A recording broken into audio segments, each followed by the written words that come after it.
Hey guys, welcome back to another video, and today I have a very special video for you guys, as I have made a compilation of all the unboxings I've done up until this video. So, it's going to be a long one, so grab a snack, sit on the couch, turn on your TV, watch it on your TV or whatever, your computer, play a game while you're doing this, and yeah, let's get into this.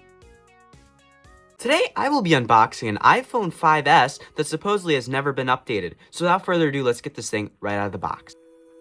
Okay, and here is the iPhone 5S. Okay, this thing did have a tag on this, but it's whatever. We do have the desirable gold colorway, which is very nice. And according to this paper they left me, this should be running 7.0.4. Alright, now let's see if this has any power. Alright, looks like it needs a charge, so let me get this thing charged up, and I will be back. Okay, looks like we have the iOS 7 wallpaper here, and I see a red music icon and the older Passbook app indicating that this is some version of iOS 7. So, it is actually a iOS 7 iPhone 5S, and of course it is on the desirable iOS 7.0.4. This also does not have an iCloud account on it, which is very nice. Okay, so I just went and set up a passcode, so now let's set up Touch ID, because why not? And this is of course the very first Touch ID sensor pretty much ever. This is very cool to like mess around with this, especially on like iOS 7, which is even more unique. So let's keep going. Okay, I think we're almost there. Okay, there we go. We now have Touch ID on this iOS 7 iPhone 5S. Let's see if Touch ID actually works.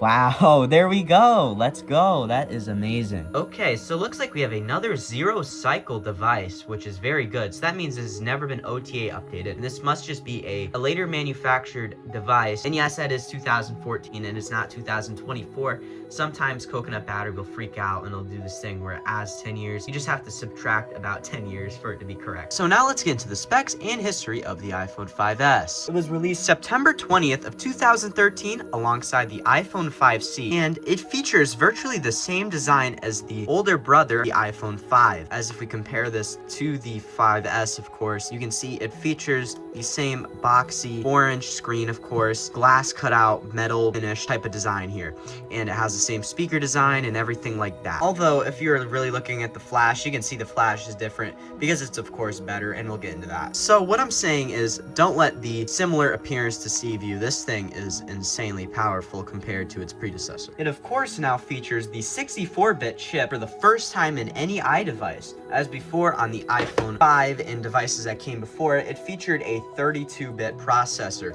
So for the iPhone 5, in this example, it featured a 32-bit A6 chip. Of course, this meant there was a pretty big performance jump versus the devices that came before it, making tasks that were like very taxing on the device run a lot better, like gaming and other stuff that would be very taxing. The GPU is also now quad-core, as on the A6 iPhone 5, it was triple-core. It did feature the same 1 gig of RAM as the iPhone 5. It also had 2 cores like the iPhone 5, but of course, it was 64-bit, so it's gonna run better either way. This performance increase allowed the iPhone 5S to reach iOS 12, where it does not run the best. So, of course, I am very lucky to have one on iOS 7. The iPhone 5, for comparison, lasted up until iOS 10. Now, onto the camera. It is virtually the same on both of these phones, other than the 5S now having a dual LED flash, and the selfie camera is also very similar, with 1.2 megapixels on both, but now the 5S is HDR. The battery on the iPhone 5S also had an increase in milliamp hours by about 120. The 5S also came in 3 color options: space gray, white, and silver, and of course, the very cool looking gold color. Space gray would also replace slate on the iPhone 5, and I prefer slate much more, if I'm being honest. They also both had storage options ranging from 16 all the way up until 64 gigs. Now, there's one thing that iPhone 5S added that wasn't on anything before, and it was nothing like it. It had a fingerprint reader. It was called Touch ID, and you could set up your own fingerprint to your device, and it's a lot easier to open up your device like this. And it's just a lot better than like hitting slide to unlock or putting in a passcode or whatever. I like it a lot more. Now, on to iOS 7. iOS 7, of course, brought a massive flat redesign, moving away from iOS 6's skeuomorphism. If you do not know what skeuomorphism is, it's basically a virtual design that mimics real-life objects. This can be seen in like something like the Notes app right here, which this really looks like a actual notepad. And this camera icon right here, which looks like an actual camera lens. Now, if we look at the same things on iOS 7, you'll notice that it is slightly different. So like, we look at this camera icon, that's not really mimicking a real-life camera. I mean, it is to some aspect, but it's not as realistic as iOS 6. Look at the Notes app right here. This is not really mimicking anything really. Now let me tell you one thing about early flat design though. Early flat design had a very weird like flat look, if that makes any sense, where stuff still technically had texture and depth. It's not very like skeuomorphic obviously. So like if we look really deeply into this and we look right at that, you can kind of tell that there is some depth and texture in this notepad right here. And it is sort of hard to tell, but yeah, that's what I'm saying. Now, you may ask, why in the world did they do this? Well, I have told this story before, but let me try to keep it as short as possible. With the release of iOS 6 a year prior to iOS 7 came the release of Apple Maps. And Apple Maps was released in a very undercooked and disastrous state. And a good way that you can just tell that this was pretty undercooked, if we just look right at that maps icon right there. It literally depicts a driver driving off an overpass in the icon itself. The lead dev of Apple Maps at the time and the main designer of iOS 6, who also preferred skeuomorphism, Scott Forstall, was supposed to sign an apology for the disaster that Apple Maps was, and of course he ended up not doing that. The result of that was him being fired and Joni Ive becoming the new designer, who always preferred more minimalistic designs. So of course, thus came the very flat redesign of iOS 7. It was very radical, and pretty much everything that you look at is pretty much redesigned. Now onto some other features that happen to not be the overall look, like the control center, where every control that you would use on the daily is condensed in this one little panel that you can access by just swiping up. As if we compare this to iOS 6, we only had very basic multitasking. So of course you can close out of apps and everything, and you can only really change the volume. You can't change brightness, you can't change anything like Wi-Fi and everything. You can only play music. I think that's portrait orientation lock or whatever, and volume. But on iOS 7, of course, that was all changed. So like, for example, on iOS 7, if we want to change the brightness, to do that, all I got to do here is swipe up, and then I can adjust the brightness right here. So now if I go look at this on iOS 6, I have to manually go into the settings app, go to brightness and wallpaper, and then adjust this. So of course, iOS 7's control center was a huge game changer. And onto multitasking itself on iOS 7, it was improved very much more, and it was a lot easier to use and a lot easier to reach. So to access multitasking, it was separated from like the actual control center, of course. I just hit the home button twice, and I can go over here, I can view everything that I want to close out of, and all I have to do to close out of something is I just have to swipe up like this. So on iOS 6, to close out of an app and multitasking, I have to like manually go in here. I have to hold down on whatever app I want to close out of and press this very tiny red icon on the end of the app. And it is very inconvenient and a lot harder to reach. And it's a lot better on iOS 7 to just swipe up like this. And you can view the inside of whatever app you're looking at also, which is very cool. iOS 7 made the camera app a lot easier and redesigned it, where you could swipe through all of the options in here a lot easier. As on iOS 6, you had to like go to options or change whatever you wanted. It was a lot less convenient. AirDrop was added. So was the infamous activation lock. And now that we've gone over all the main new features, let's mess around with Siri and just explore the device a little bit further. And before we get into Siri, there is one thing I wanted to mention that is very unique about these 7.0x versions of iOS 7, as there is a lot of like subtle UI changes that they did with iOS 7.1x, and I can look at this on this iPhone 5C right here. So a very big one that you may notice is the power off screen. So this is iOS 7.0x, and it looks significantly different. It has no blur whatsoever, and it has this weird like blurry like rectangular type transparent design here. And on iOS 7, everything is blurred off, and you have this like very rounded off like whatever slider type thing here. And it also has slightly different animations, as this would like, let me show you quickly.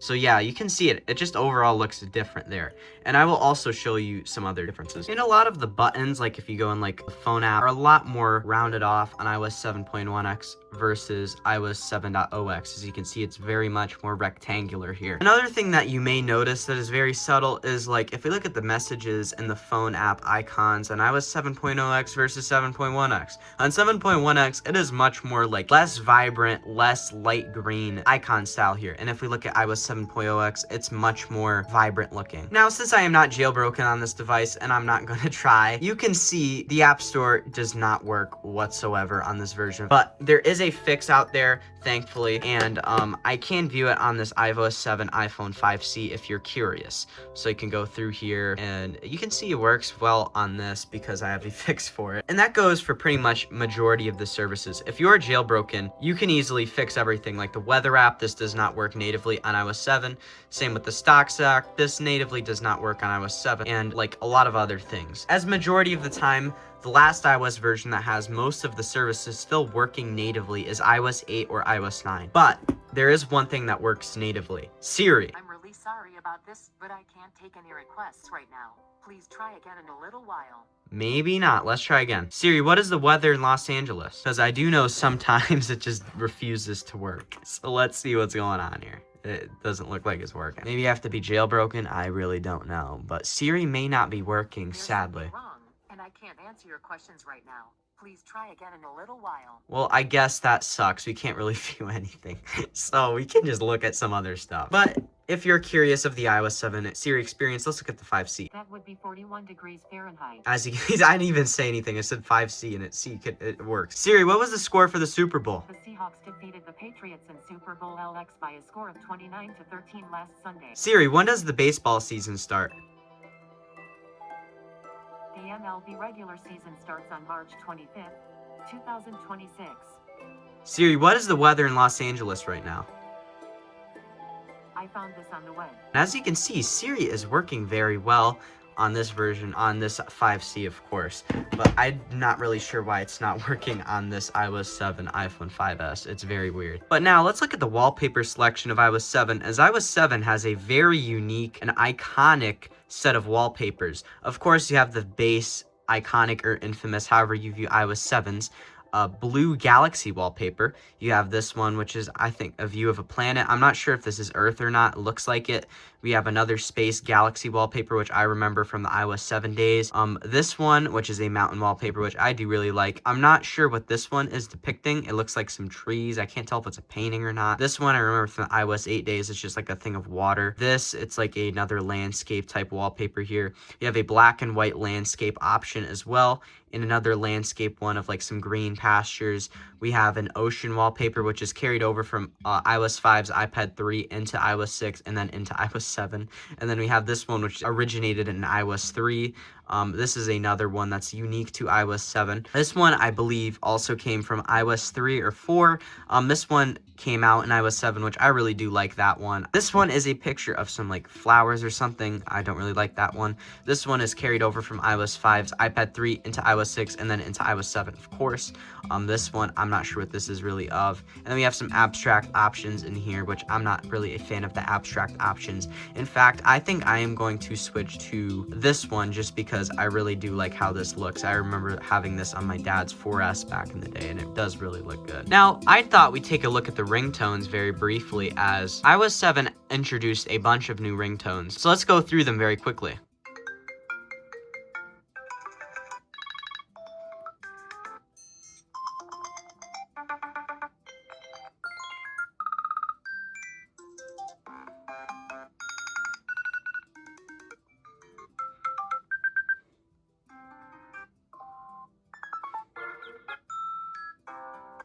And there you go, you can see all of them. And now let's go through the alert tones as well.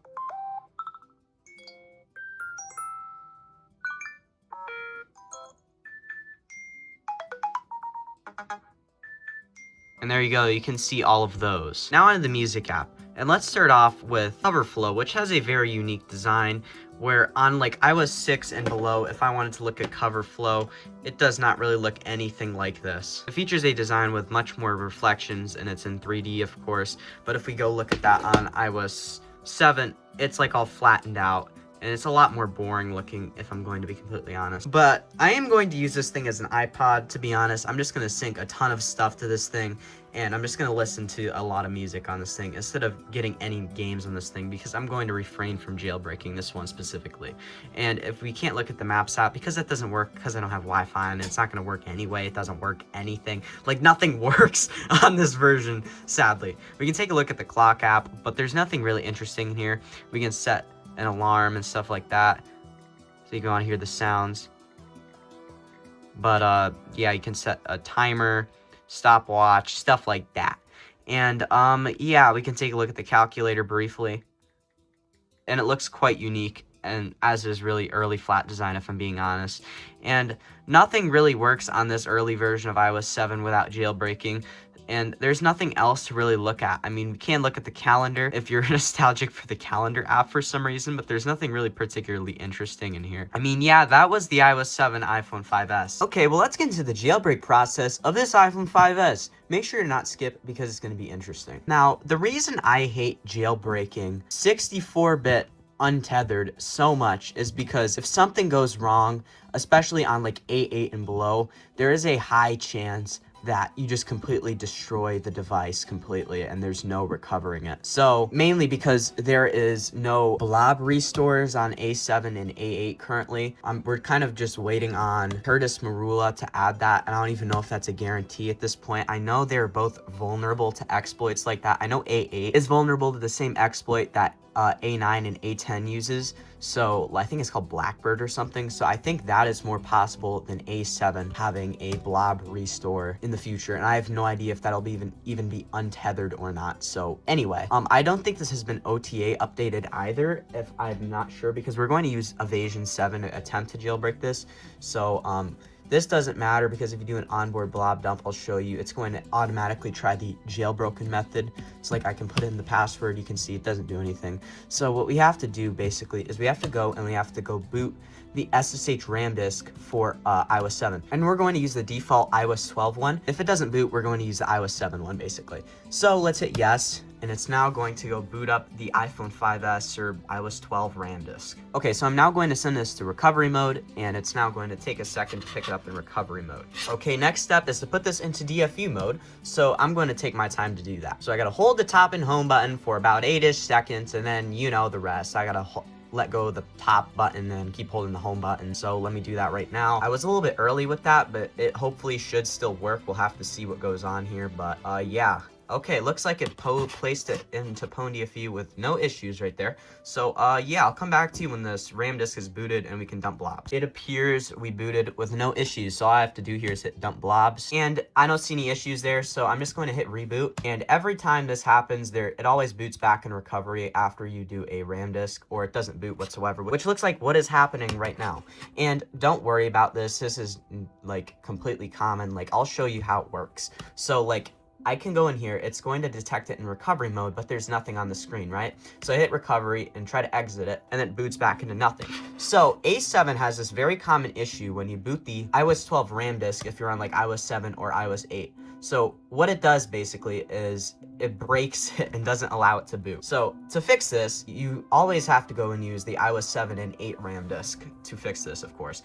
And I know this because I've had this happen before, and I almost thought I broke an iOS 7 iPad Air. So anyway, let's see what happens here. Okay, so now I have to send this to DFU mode. So let's do that right now. So top and home button for 8-ish seconds, of course. And the whole goal with this is to try to get it to boot into actual recovery mode where we can reboot back into the operating system. So yeah, let's see what it does here. Okay, we are in PwnDFU mode right now. So yeah, okay, that wasn't booting for a second. So what I did to fix that was unplug and replug in the device while it got stuck, as it said. So now I'm just going to attempt to reboot it right from here, and we'll see if it successfully boots or not and goes in recovery mode. Okay, so that is a very good sign, and that is what we want. So we're going to try to go here, and we're now going to try to exit recovery mode and see where we go.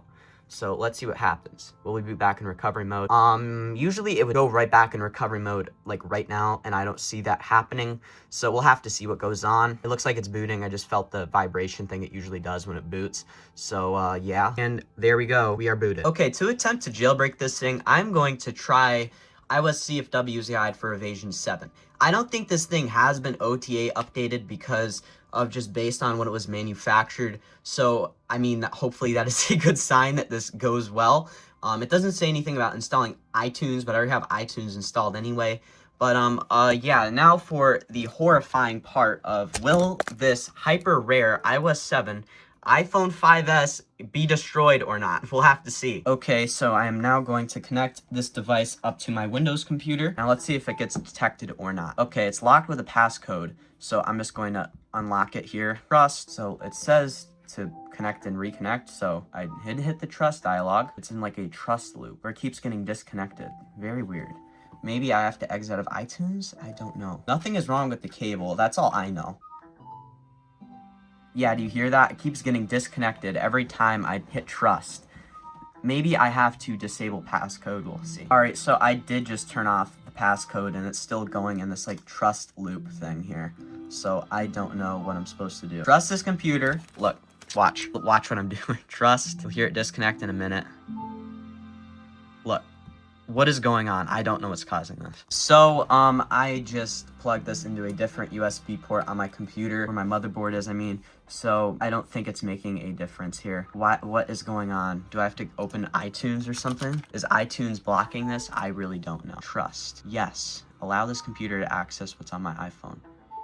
Unknown read error. What? Yes. Trust. Cannot connect to this iPhone. What is going on? I don't know what's happening. I just turned off airplane mode. I don't think that's making a difference. So, in a last-ditch effort, I am going to try to do a hard reboot on this iPhone 5S because all of my music is on this Windows 10 computer. So, I really need this to work if I even want to sync anything to here, which is what I kind of want to do, so I can show off all my music and everything. So, we'll have to see. Nope, we're still trust looping. So, I don't know what to do here. I don't know how I'm going to get any content synced to this device because there's nothing wrong with this cable. I'm going to try a different cable, but I don't know. All right, so what I ended up doing was clearing the lockdown file for iTunes or whatever, or Apple or whatever, and it ended up fixing it. So I think we're good. Okay, so let's try hitting jailbreak. Error to retrieve package info from the internet.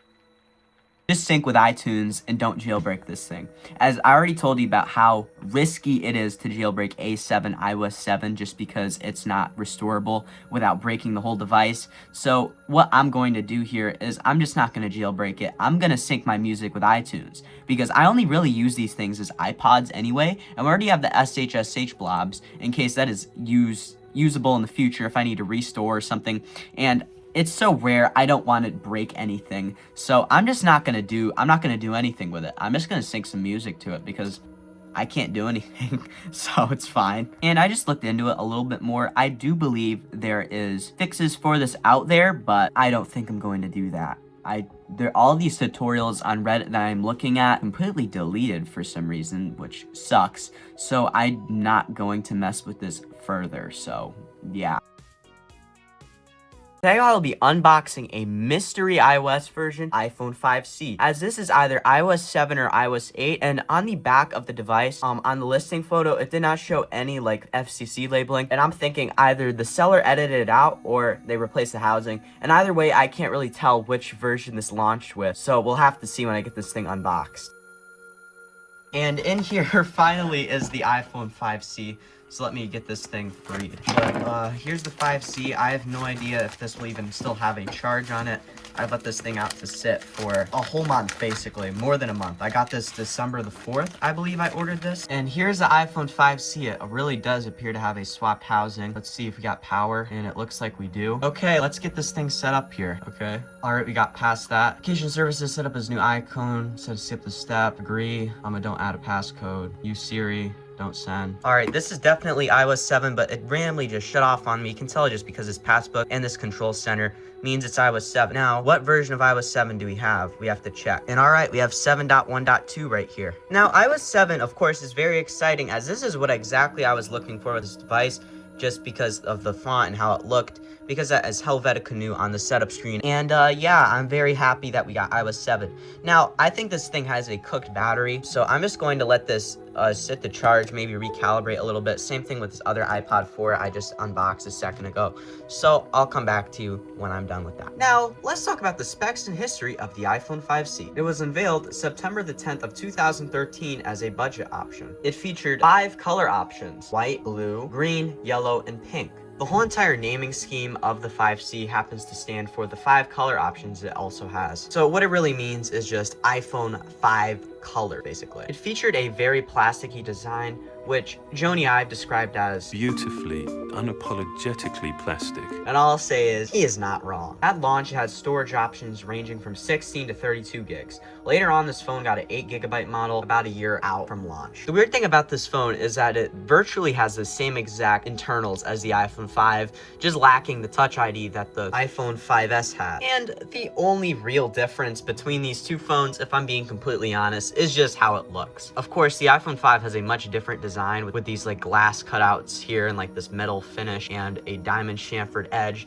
but the 5C on the other hand just has this all like plastic shell. On the 5 you could choose between a white screen bezel up here and a black screen bezel. On the iPhone 5C that is not an option, and it also lacks that whole entire diamond chamfered edge design, and it just kind of overall feels a lot less premium. And if I'm being completely honest, this is the exact reason why the iPhone 5C is considered by some to be the worst iPhone ever, because effectively it's just an iPhone 5 re-release with a much less premium looking design. If you go back and look at the keynote where this phone was announced, all they really talk about is how colorful and how beautiful it is. So that kind of just confirms what they're saying, and that's about it really. They don't even really mention like any new internals or anything with this thing. Since of course this phone features the same internals as the normal iPhone 5, it of course ends on iOS 10 where it really does not run that well. And also since it features the same internals as the iPhone 5, that means it technically can run iOS 6 because it uses the same A6 32-bit chip architecture. I mean, people have done it before, but the touch drivers are pretty broken, so it's not really usable whatsoever. But it's just another thing that you can do that's pretty cool with this thing. The camera, of course, is the same, and this one has like spots inside of the camera, which is very weird. I've tried cleaning this out, but I think it's inside the camera lens itself, which is very weird. But it is a standard 8-megapixel 1080p camera, and the selfie camera is a standard 1.2 megapixel camera. Now, onto like pretty much the only internal difference between these two iPhones. The 5C has a slightly better battery, and it's not even that much of a difference. It has a 70 milliamp hour increase on the 5C versus the 5,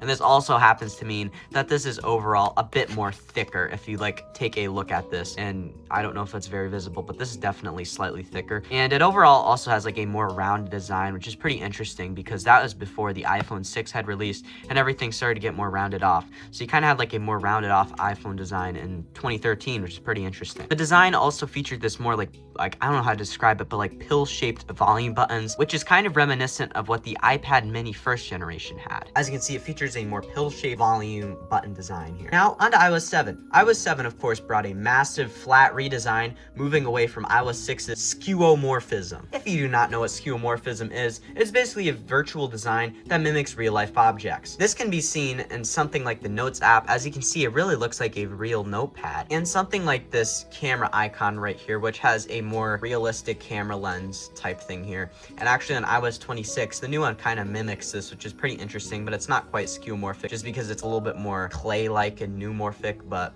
it's still pretty cool that we got that today. Now, let's look at the same things, but on iOS 7. So let's take one look at this Notes app right here. It's much flatter. It does not have much texture, but a quick note about early flat design is that it still has some bit of texture. On modern versions of flat design, especially in iOS, it lacks any texture whatsoever. But if we look deeply into like the actual Notes app on this thing, you can very much see that there's some sort of depth and texture there, but overall it is much more flat and really does not mimic anything in the real world. And this camera right here, that really does not look like a real camera whatsoever. Now, you may ask, why did they do this? Now, I have told this story before, but let me keep it short and quick. With the release of iOS 6 a year prior came the release of Apple's own Maps app. As before, the Maps apps on like iOS 5 and below were powered by Google Maps. This Maps app was released in a severely undercooked and like disastrous state. The lead dev of Apple Maps at the time and the main designer of iOS 6 who preferred skeuomorphism, Scott Forstall, was supposed to sign an apology for the disaster that Apple Maps was, and he ended up deciding to not sign the apology.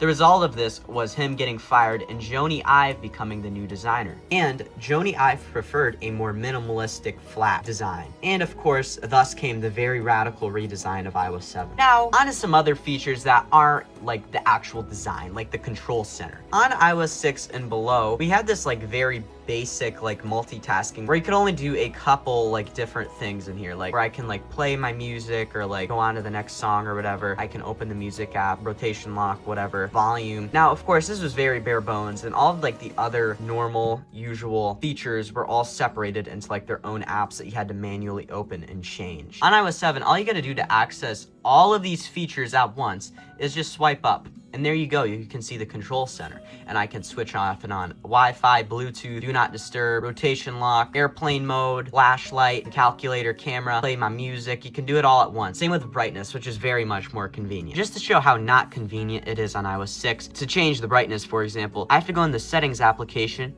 I have to go to brightness and wallpaper, and then I can go and manually change the brightness here. And on iOS 7, all I gotta do here to just change the brightness is just swipe up and I can mess around with how the brightness looks. And actual multitasking on iOS 7 was much more simplified and much easier. On iOS 6, to close out an app in multitasking, of course I have to hit the home button twice, and I have to go through here, hold down on an app I don't want, and I can just go here and close through it.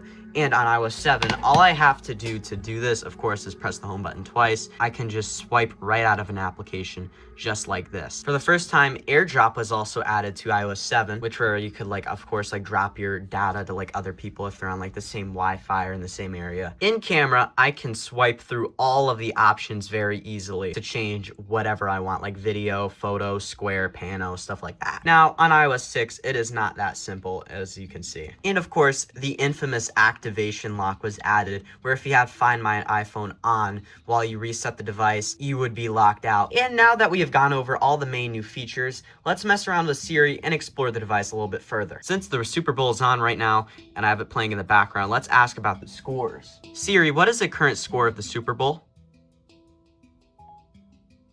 The Seahawks battle the Patriots in Super Bowl LX at 6:30 p.m. I guess I'm a little bit early, but yeah, you can see it's 0-0. And I don't really know what I'm thinking because it really is early. The game really hasn't started yet. Siri, what is the current weather in Los Angeles? I found this on the web. Okay, well, that's kind of more helpful. Siri, when does the MLB season start? The MLB regular season starts on March 25th, 2026. Siri, when is the World Cup? 2026 FIFA World Cup is from Thursday, June 11th, through Sunday, July 19th. Okay, there you go. And Siri happens to work very well on iOS 7 in 2026, very surprisingly. So let's check out some other stuff in here, like the wallpaper selection. Of course, you have the dynamic wallpapers that were actually added in iOS 7. How it worked basically is as you tilted the device, the like bubbles or whatever would move with you, and that's basically what the wallpaper is. And I like the stills a lot more, as this is by far like my favorite wallpaper selection out of any iOS version. Like there's so many good ones in here. Of course, I have the default like that one on, like this like bluish greenish gradient. We have some other abstract options. You have some carried over from iOS 6, like this one. Like this one's carried over from iOS 6. This one actually originated in iOS 3, I believe. You of course have the iconic or infamous, however you view iOS 7's blue wallpaper, which I'm going to switch to. This one I remember from those days, this like mountain wallpaper, which I happen to like. This one I have a nostalgia for, as this is one I used back in the days of iOS 8. You have some others in here, like this like green pasture wallpaper, which I don't think was on iOS 8 or 9, so it's really only an iOS 7 exclusive wallpaper here.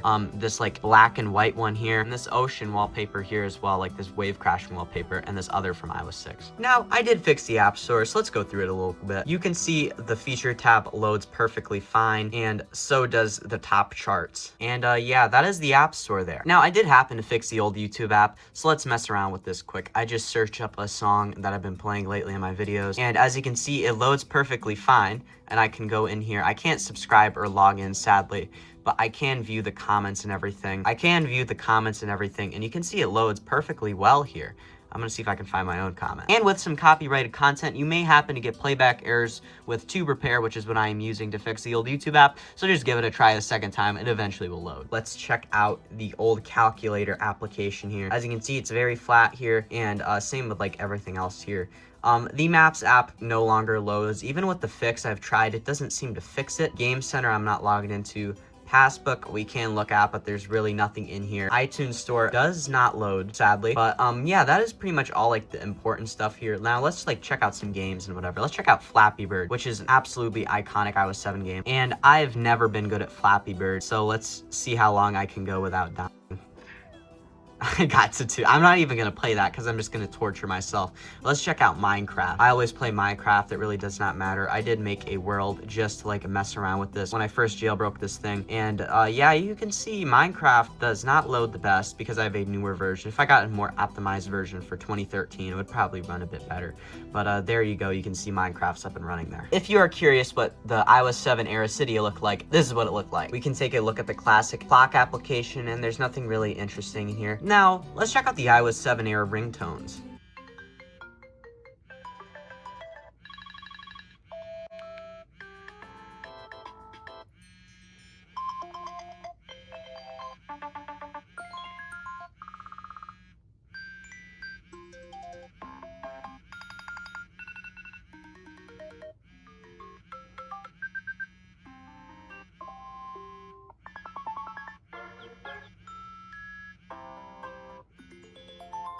And there you go. And of course, you have the classic iOS 6 ones in here. And I haven't done this in a video, but let's check out the alert tones.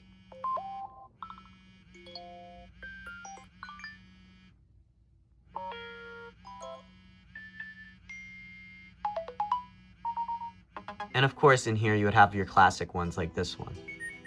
Or this one, or whatever, but there you go, you can see. All right, now let's get into the jailbreak process. Make sure to not skip, it's kind of interesting. So I'm going to connect this 5C up into my MacBook right here. I'm going to drag restore.sh into the terminal for Legacy iOS Kit, which is a very powerful tool, and what it allows you to do is like jailbreak, save sh blob, so that's what we're going to be doing here. Since this is a 32-bit device, it's going to be a lot easier, which is good, because like usually on like 64-bit, which I've been messing around with a lot of 64-bit lately, there's usually like SCP issues on A7 and A8 where you can't really like restore if something goes wrong during the jailbreak process. So like as you can see, we can see like when this was manufactured and everything, and I can jailbreak the device also right from here, which is very nice. So I'm just going to do a blob save, and this is going to be very easy, thankfully. So I'm just do onboard blobs. I have to find the IPSW file, so I'll come back to you. Okay, so according to Legacy iOS Kit, this is a GSM model. So I'm just going to go to the GSM model, iPhone 5C and IPSW.me. So I'm just going to hit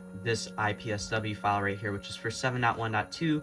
And yeah, it's iPhone 5.3, which is the one that we want. And we're gonna hit download on this IPSW right here, download again, and now it's gonna pop up here. I don't want to at once, but yeah, there you go. Okay, so I'm just going to go back to Legacy iOS Kit. I'm now going to select the IPSW, which we just downloaded a second ago, which would be this one. So we're just gonna hit choose on there. Okay, all I gotta do here is I have to hit save onboard blobs. I'm going to do pwn DFU mode, send device to recovery mode, and you'll now see it will go into recovery mode in a second. Okay, now we're on the recovery mode screen. So now I'm going to put this in DFU mode, so let's do that right now. Okay, gotta keep holding the home button here, and it will take a second. Okay, it's now going to try to exploit with checkmate, and it looks like we did successfully. As usually A6 sometimes has issues going to checkmate, even on Mac, where it takes a couple tries for it to actually successfully save blobs and stuff like that, or downgrade or anything like that.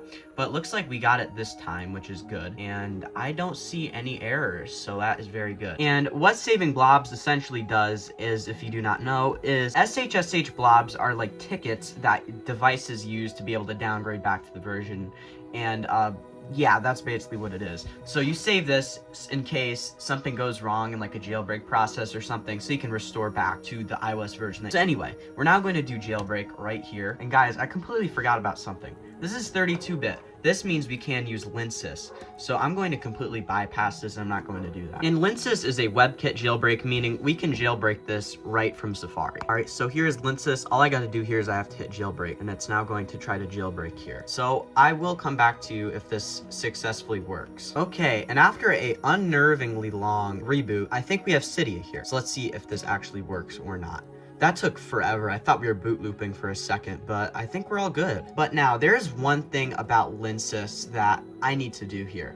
Linksys is quite buggy and is not really compatible with AppSync Unified, so what I'm going to do here is I'm going to migrate this to Pangu 7's Untether, basically. So I'm going to add Luke ZGD's repo into Cydia. Okay, so all I gotta do here is I have to install Pangu 7's migrator. So this is also going to install the Untether for Pangu 7. So yeah, let's just give this a reboot. Well, anyway, that was very weird. It just boot looped for a second, but we actually booted. So the next thing I need to do to complete this migration to Pangu 7 is get rid of the Pangu 7 migrator because it installed the Untether. So I just have to go to here and I have to hit modify, remove, whatever. So let's do this. And all right, it's now going to remove the migrator. And then I can just return to Cydia. And yeah, that was the jailbreak process. So far, I think that went pretty smoothly, which is very good. But yeah, that is the iOS 7 iPhone 5C. Today, I will be unboxing an iPhone 6 that is supposedly still running its original software version, iOS 8. So, without further ado, let's get this thing right out of the box. Alright, here is the iPhone. Doesn't appear to have any power, so let's see if we even get any signs of life here. Doesn't appear like it. I did leave this out to sit for like a whole month to wait to unbox this thing. So there is a good chance that it does not power on, but yeah, let me go see if we get any power with this thing. So as you can see, it just appears that the phone is completely flat because I did leave this out to sit for a while. You can see if I unplug it, it's not any issues with the battery or anything. So we're all good with that front. So let me leave this to charge. I'll come back to you in a couple hours and we'll see you. Now, this thing has charged up completely. So of course, it may be hard to tell at first what iOS version it is running just based on the setup screen. So let me explain. If you look at the font, you can see a curly-tailed lowercase a right here and a I that is more squared off. Now, why does this matter? Well, this font is Helvetica New, which was only used through iOS 8 and was replaced by the newer San Francisco in iOS 9 just a year later, which is actually what we still use to this day on iOS 26. Using a lowercase a without a curly tail and a more circular I. And it also has slide to setup, of course, indicating iOS 9 or lower because you had press home to set up in iOS 10. So, of course, let me get this thing set up here. You can see English. I'm gonna pick United States. Now for the moment of truth. Will it get past activation or will it be locked? I don't think it's locked, but we'll have to see. And it looks like we got past it, so I'm gonna enable location services. I'm gonna set up as a new iPhone. This is not an immediate giveaway. Actually, that's a giveaway. I'm gonna skip this step, but I don't use an Apple ID. I'll explain that later. I'm gonna hit agree. I'm gonna use Touch ID, so I'm just gonna do this. Okay, continue. Okay, keep finger on the home button until asked to lift. Okay, continue. I'm gonna do a passcode. Let me put it in. I'm gonna use Siri. I'm gonna say don't send. Oh, that is a big giveaway. It has the red music icon. Another thing I'll explain later. I'm gonna say standard. Wow. Of course, I'm not updating. Let me switch that off immediately. And let's check out which iOS version this has. Looks like we have a 64GB model on iOS 8.3. And now that we've confirmed this is running iOS 8, let's go over the specifications of this phone. This iPhone 6 released September 9th of 2014 alongside iOS 8, of course. It featured 3 color options, this one being space gray, and also gold and silver. It featured a multitude of storage options ranging from 16 gig all the way up until 128 gig, which I don't think the iPhone 5S had before. Also changed the whole entire design of this iPhone, now featuring a more rounded off, basically stick of aluminum, which I personally like as well. And it had the first phone have the home button on the side instead of on the top, which I kind of find a lot more convenient and a lot easier. This design is hyper thin, which is technically the second most thin iPhone up until this day, which I mean was recently we had the iPhone Air come out, which is technically thinner, but it has a huge camera bump. This doesn't have a huge camera bump, but due to the lack of the metal being very strong in this device, it would bend very easily. There's a couple viral videos of the time where this thing would just completely bend in half. I don't even want to try it because this thing is so rare, but I'll throw in some videos of this just so you can see how this would work.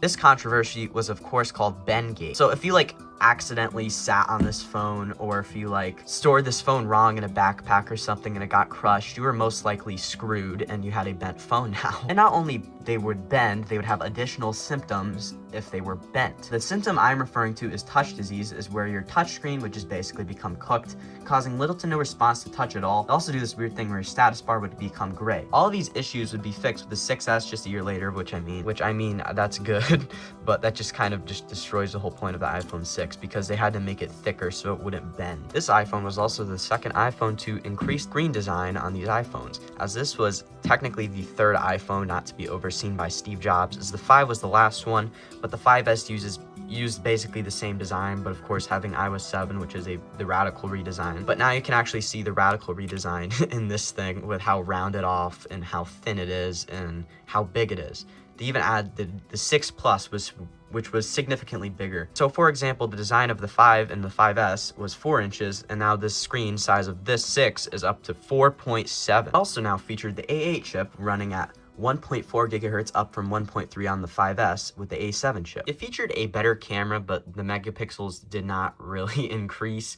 The only thing that's noticeable about this is video. It can now run 1080p 60 and 720 240, but the selfie camera is virtually the same, and it has the same megapixels as the 5S, which is 8, which is not terrible. This is not a terrible camera, to be fair, for the time, but I feel like they could have increased the megapixels. It also has the first gen Touch ID sensor, of course, as well, and the second gen would come with the 6S actually. But now, Touch ID could be used for authenticating App Store purchases and Apple Pay. Now let's go over what is so unique about iOS 8 in 2026. Well, first, this is the earliest iOS version to have a natively working App Store where you can download apps from it. And this is literally like the earliest one, which is absolutely insane. I don't know why iOS 7 doesn't have a working one, but this one works perfectly fine with no tweaks or jailbreaks needed to have a working app store in iOS 8. Apple Pay was, of course, introduced on iOS 8, but it didn't really launch with iOS 8 and launch with iOS 8.1. But since we're on iOS 8.3, this technically is on here. We have the Apple Music icon still intact on this version of iOS 8, as that would come with iOS 8.4 later on, and that would introduce the white music icon with Apple Music. Time-lapse was introduced, which is also pretty nice. The capture timer was also added, which I love for making my fake reactions on my thumbnails. That is pretty much all of the prominent stuff. If you want to go look at all the changes with iOS 8, I'll have a link for that in the description just so you can experience what they added again if you're curious. Now, let's jailbreak, save SH blobs, and explore the device even further. I will be side-loading what to fist to jailbreak this beauty. All I have to do is use sideloadly to sideload the jailbreak. You should probably be good. So I'm just gonna use Legacy iOS Kit to save blobs on this thing. So let's run Legacy iOS Kit here. I'm just going to update it quick because I need to. As you can see, we have the iPhone 6 right here. So I'm going to save onboard blobs. So I'm going to enter the SSH root password of the device, which is ALPINE. No, I just have to put it into SSH RAM disk first, which shouldn't be very hard. So I'm just going to hit yes for SSH RAM disk for iOS 12 because I think that's the recommended one. Anyway, so let me do that, and it'll probably ask me to put it into DFU mode in a second. So now it's going to ask to send it to recovery mode. That took forever for some reason, so I'm going to say yes. And now it's going to enter into recovery mode in a second. There you go, you can see the recovery mode icon, which is actually really weird on iOS 8, I mean. It's very depthy for some reason. I do not know why. I feel like very early versions of flat Mac OS had like depth to it, even though they were flat, which is kind of weird, but anyway. I'm now going to put it into DFU mode, which shouldn't be very hard. I think I just failed. Let's see if we go in anyway. Oh, it doesn't seem like it. Oh wait, I did. Okay, that's fine. We'll do it over. It doesn't matter. Yeah, it did. Hold on. Let me do that over. I'm just not used to side home buttons when putting it into DFU mode for some reason. Probably because I don't do that very much, and I'm usually more experienced with older iPads or iPhones, so I'm not very familiar, if that makes any sense. So I'm just gonna go and go to useful utilities, enter SSH RAM disk, select version. I'm just say yes again, and now it's going to do the same thing I just did a second ago, which is going to take a while for some reason. I have no idea why. Okay, now I'm going to try again to put this into DFU mode. I'm going to pay as attention as I can. Okay, hopefully we go into DFU this time. Okay, looks like we got it. I hope so. Yes, pwned. Okay, I'm just going to put this right here so it just shows you what it does when it goes into RAM disk. Okay, looks like we're in RAM disk. So we're just gonna dump blobs. Should be dumped. Let me go check if they're actually where it says it is. Let me go. And guess what? The blobs are right here. And now I'm just gonna hit reboot on the device. And yeah, there we go. And now we're rebooting. Oh my God, that was loud. What the hell? Now, since we're here, we're gonna check out Coconut battery just to see what battery percentage this device has, because I'm kind of curious. If you guys are curious about the battery on here, this looks pretty good, but this is what it shows in Coconut battery. We can also see that this was manufactured in mid 2015. Now, let's go onto my Windows computer and jailbreak this thing very quickly, and I will just skip the whole entire process of side loading because that's boring. I'll just show you how the jailbreak works on this. So I was trying to jailbreak a second ago, right? And I was experiencing a bunch of signals that I was experiencing baseband failure, basically. Like modem firmware not showing up in settings and the device overall being very slow. So you wanna know what I did? I went and asked a friend that is another YouTuber, and he has way more experience with iPhone 6s than I did. And what he told me is to take out the SIM card and turn off location services. And guess what? This phone's working fine now. I thought this phone was screwed. I just made a whole 5-minute recording about, oh my God, this phone is so done for. It's so over. And we're back. Okay, so now let's let's jailbreak. Hopefully we do not break the device in boot loop.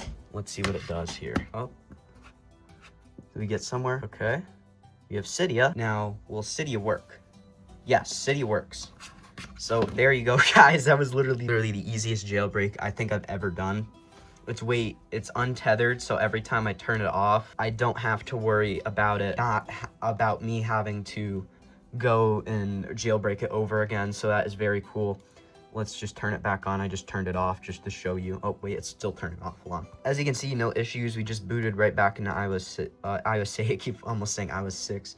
But you can see here in iOS 8 again, and I just rebooted it. So that is very cool. Now, let me sideload some stuff on here via Viteris, and I'll come back to you, and we'll be playing some games and checking out some stuff in here.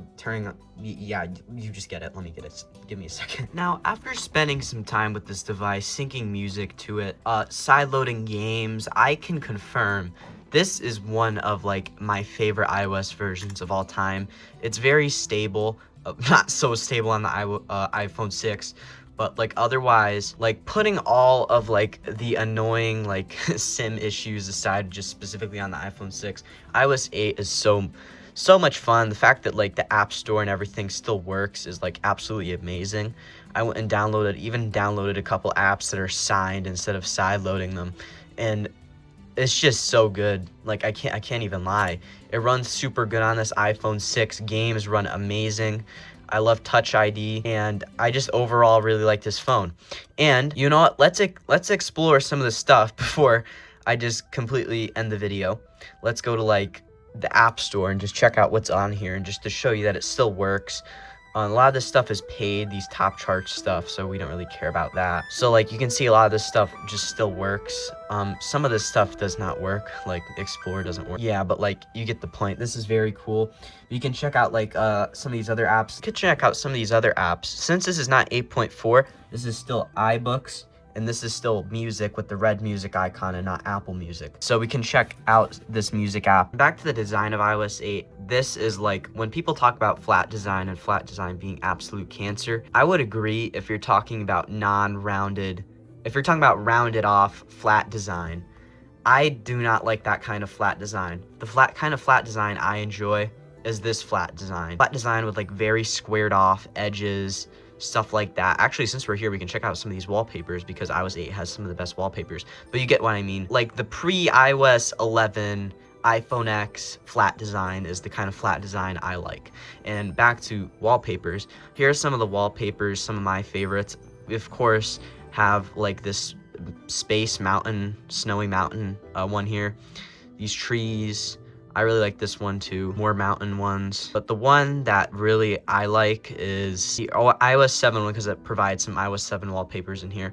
You have the iOS 7 default Galaxy, this other Galaxy wallpaper that was also on iOS 7, this one from iOS 6, this one from iOS 7, this one that's also from iOS 7. This was the one that I used frequently back in the day in the iOS 8 days. This was my favorite wallpaper.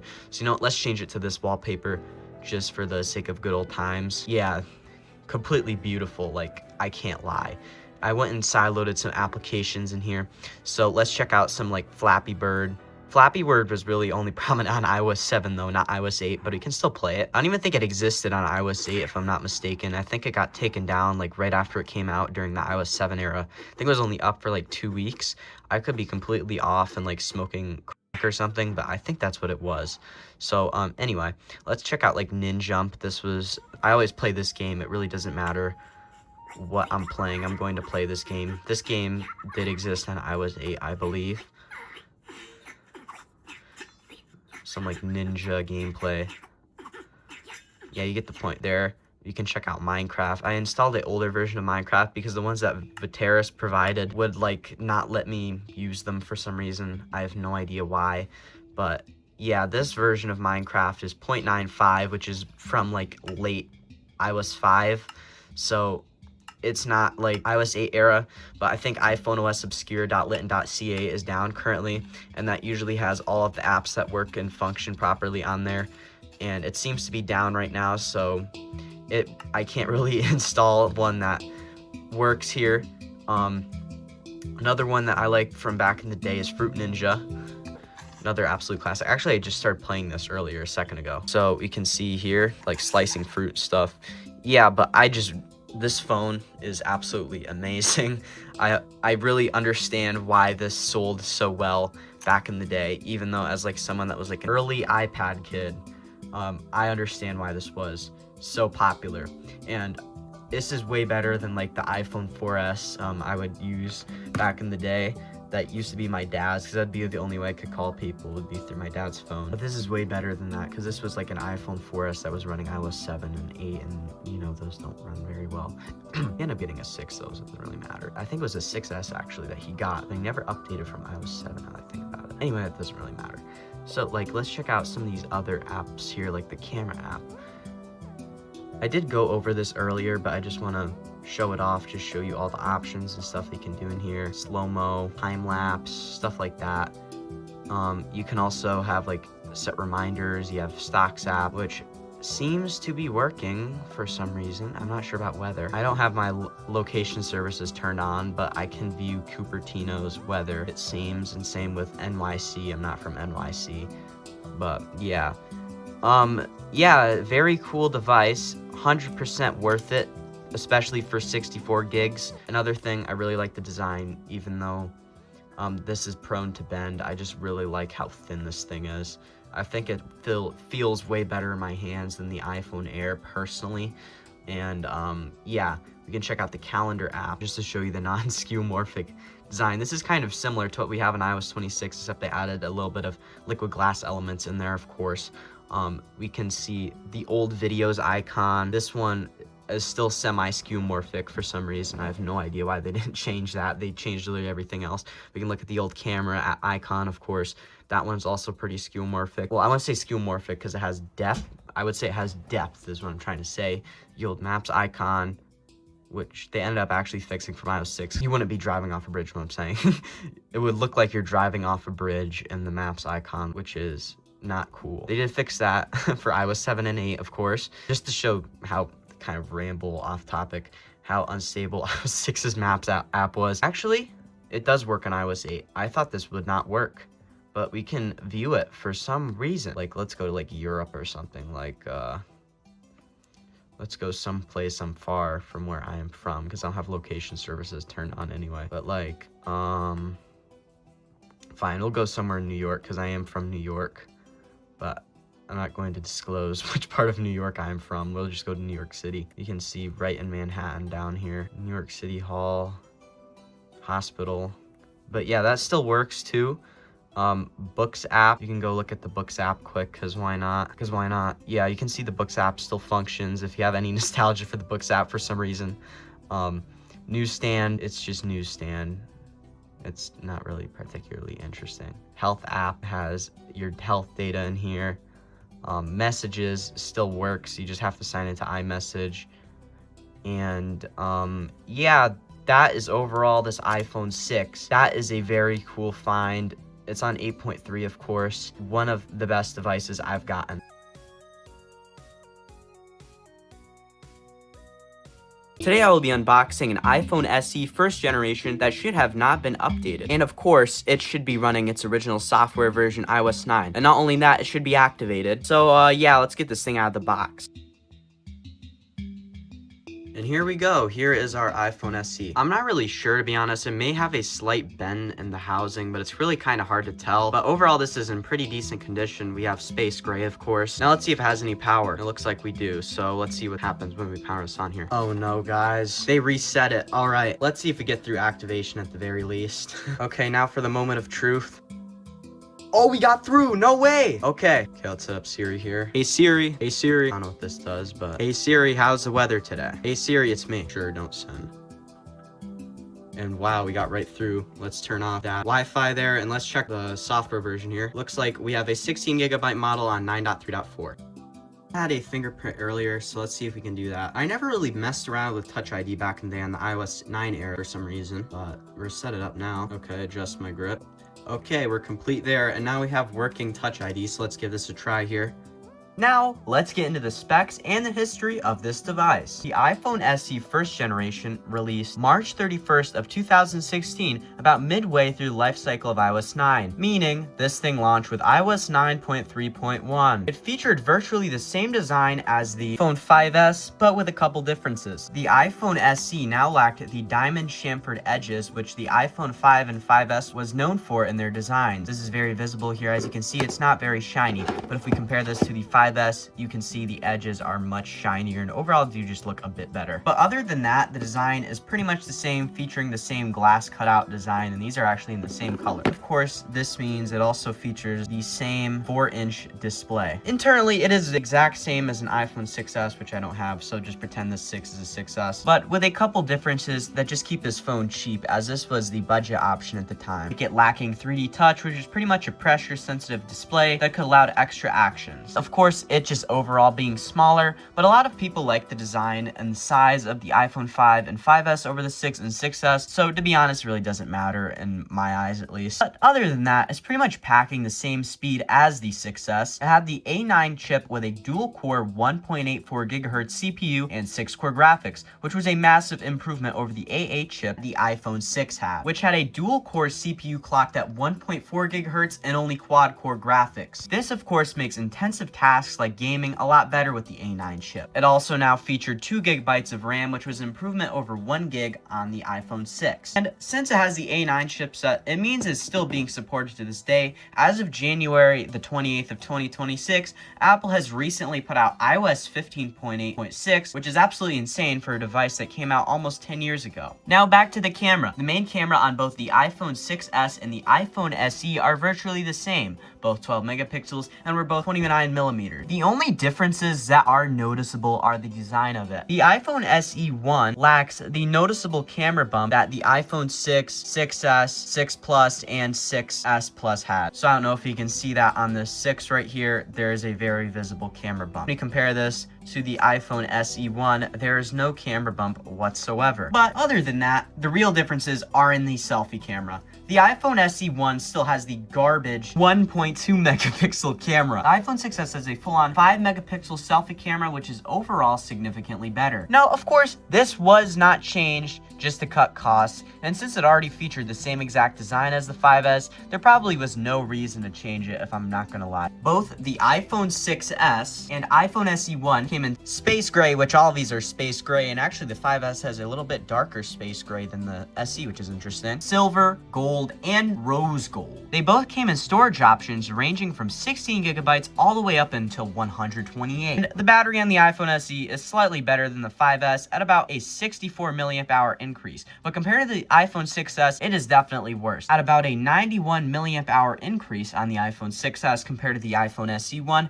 which absolutely makes sense because this thing is made made to cut costs and is overall just smaller. But anyway, now on iOS 9. A big noticeable change on iOS 9 is in the font. On iOS 9, Apple introduced their own in-house designed font known as San Francisco. Before in iOS 8, Apple was still using Helvetica Neue, which overall is just a little bit different. Us collectors usually like using this to spot like the difference between iOS 8 and 9. This is noticeable on like this lowercase a, which in iOS 8 is a little bit more curly, and on iOS 9 it's not curly whatsoever. And usually if you're like looking just from the setup screen, that is usually the biggest giveaway that you're gonna get. Another one I like to use is on iOS 8, and might be a little bit hard to tell, but it has this more squared off eye, and on iOS 9 it is much more rounder. There are a bunch of other ways to spot the difference, but these are the two main ones that I use. iOS 9 is also the last iOS version to have slide to unlock. As on iOS 10, this was replaced with press home to open. Now, let's move on to Siri. Siri happens to work on both of these iOS versions,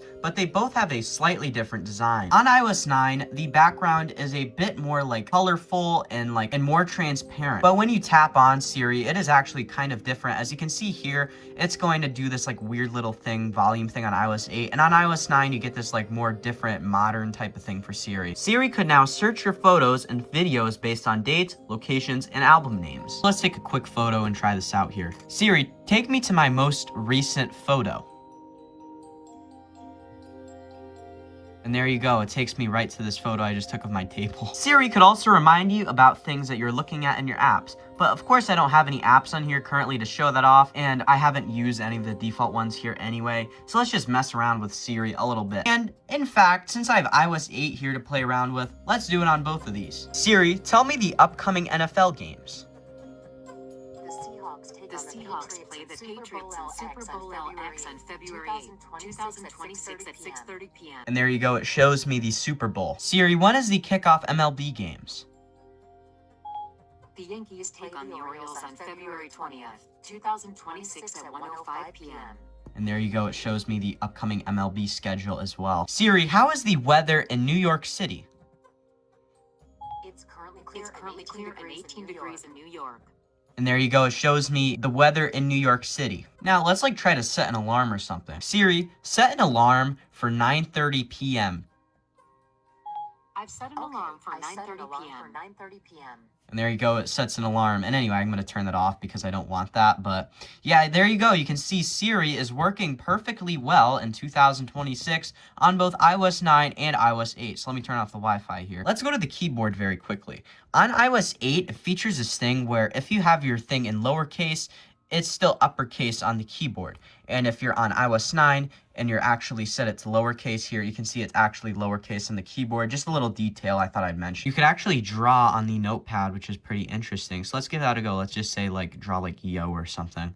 And let's hit done. And there you go. You can see it's in my notes. And you can access a bunch of other controls, which I'm not going to mess around with. And of course, the News app was actually added. That, of course, being in place of Newsstand. And anyway, that is everything added in iOS 9. So let's explore the device. All right, so I've gotten quite a bit of stuff synced to this thing. I put some music on here, as you can see. So let's just explore the device. iOS 9 happens to have a working app store. So let's just look around here. I'm not going to sign in here because when I tried signing into my iCloud, it just downloaded everything on here, and 16 gigabytes does not really feel good on iOS 9, so I'm not going to really be able to download anything, so I just sideloaded some applications anyway.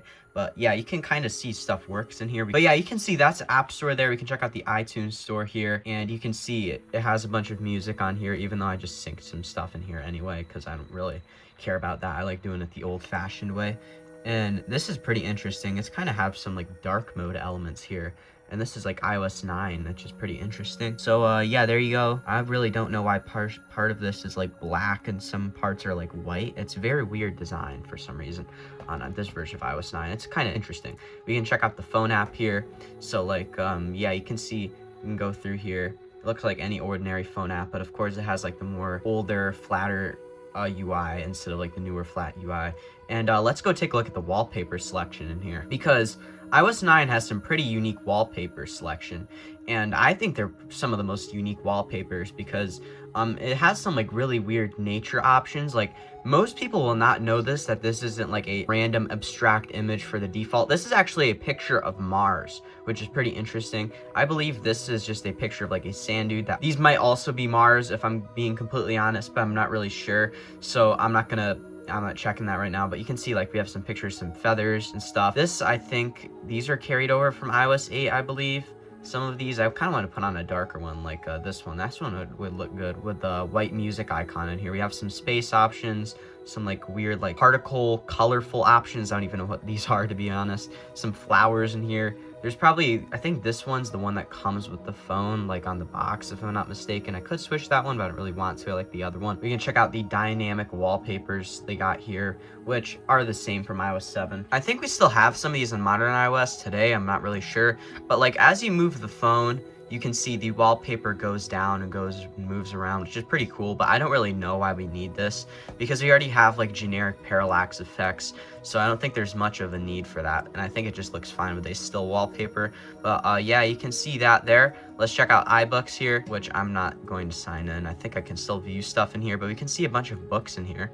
Yeah, that's iBooks there. The health app, I've ran 0.01 miles according to the health app, which I'm not really even sure where it's gotten that from. I've even walked around the house with this thing, which is kind of interesting. We can see iMessage here, which it just looks exactly the same as modern iMessage. That's kind of from the same flat era. But since we're here, let's take a look at these emojis here, as iOS 9 has some pretty unique emojis that we don't have to this day. So let's like search around here, because I guarantee some of these I think they don't have, like, they overall just have like a more glossy feel, kind of just like more reminiscent of iOS 6, because they still have pretty much the same emojis as iOS 6 in here. But we can check some stuff in here. Like they have the classic gun emoji, as this is now a water gun nowadays, which I don't really know why.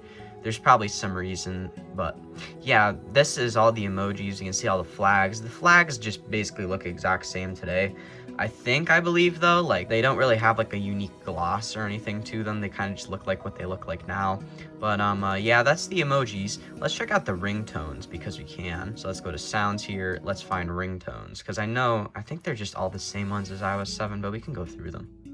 So this is the opening one.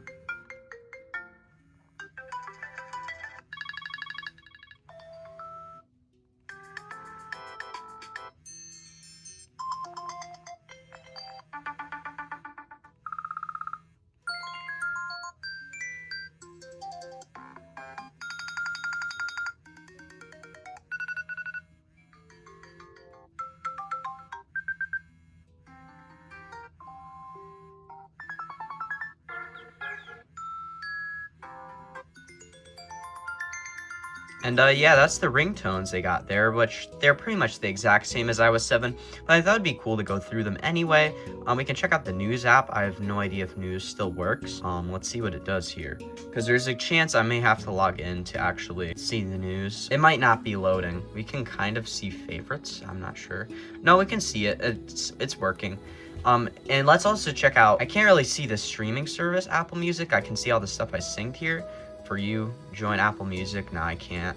I don't think. Can I go to radio? What's on radio? Is there anything here? Yeah, there you go. You can see Apple Music is working.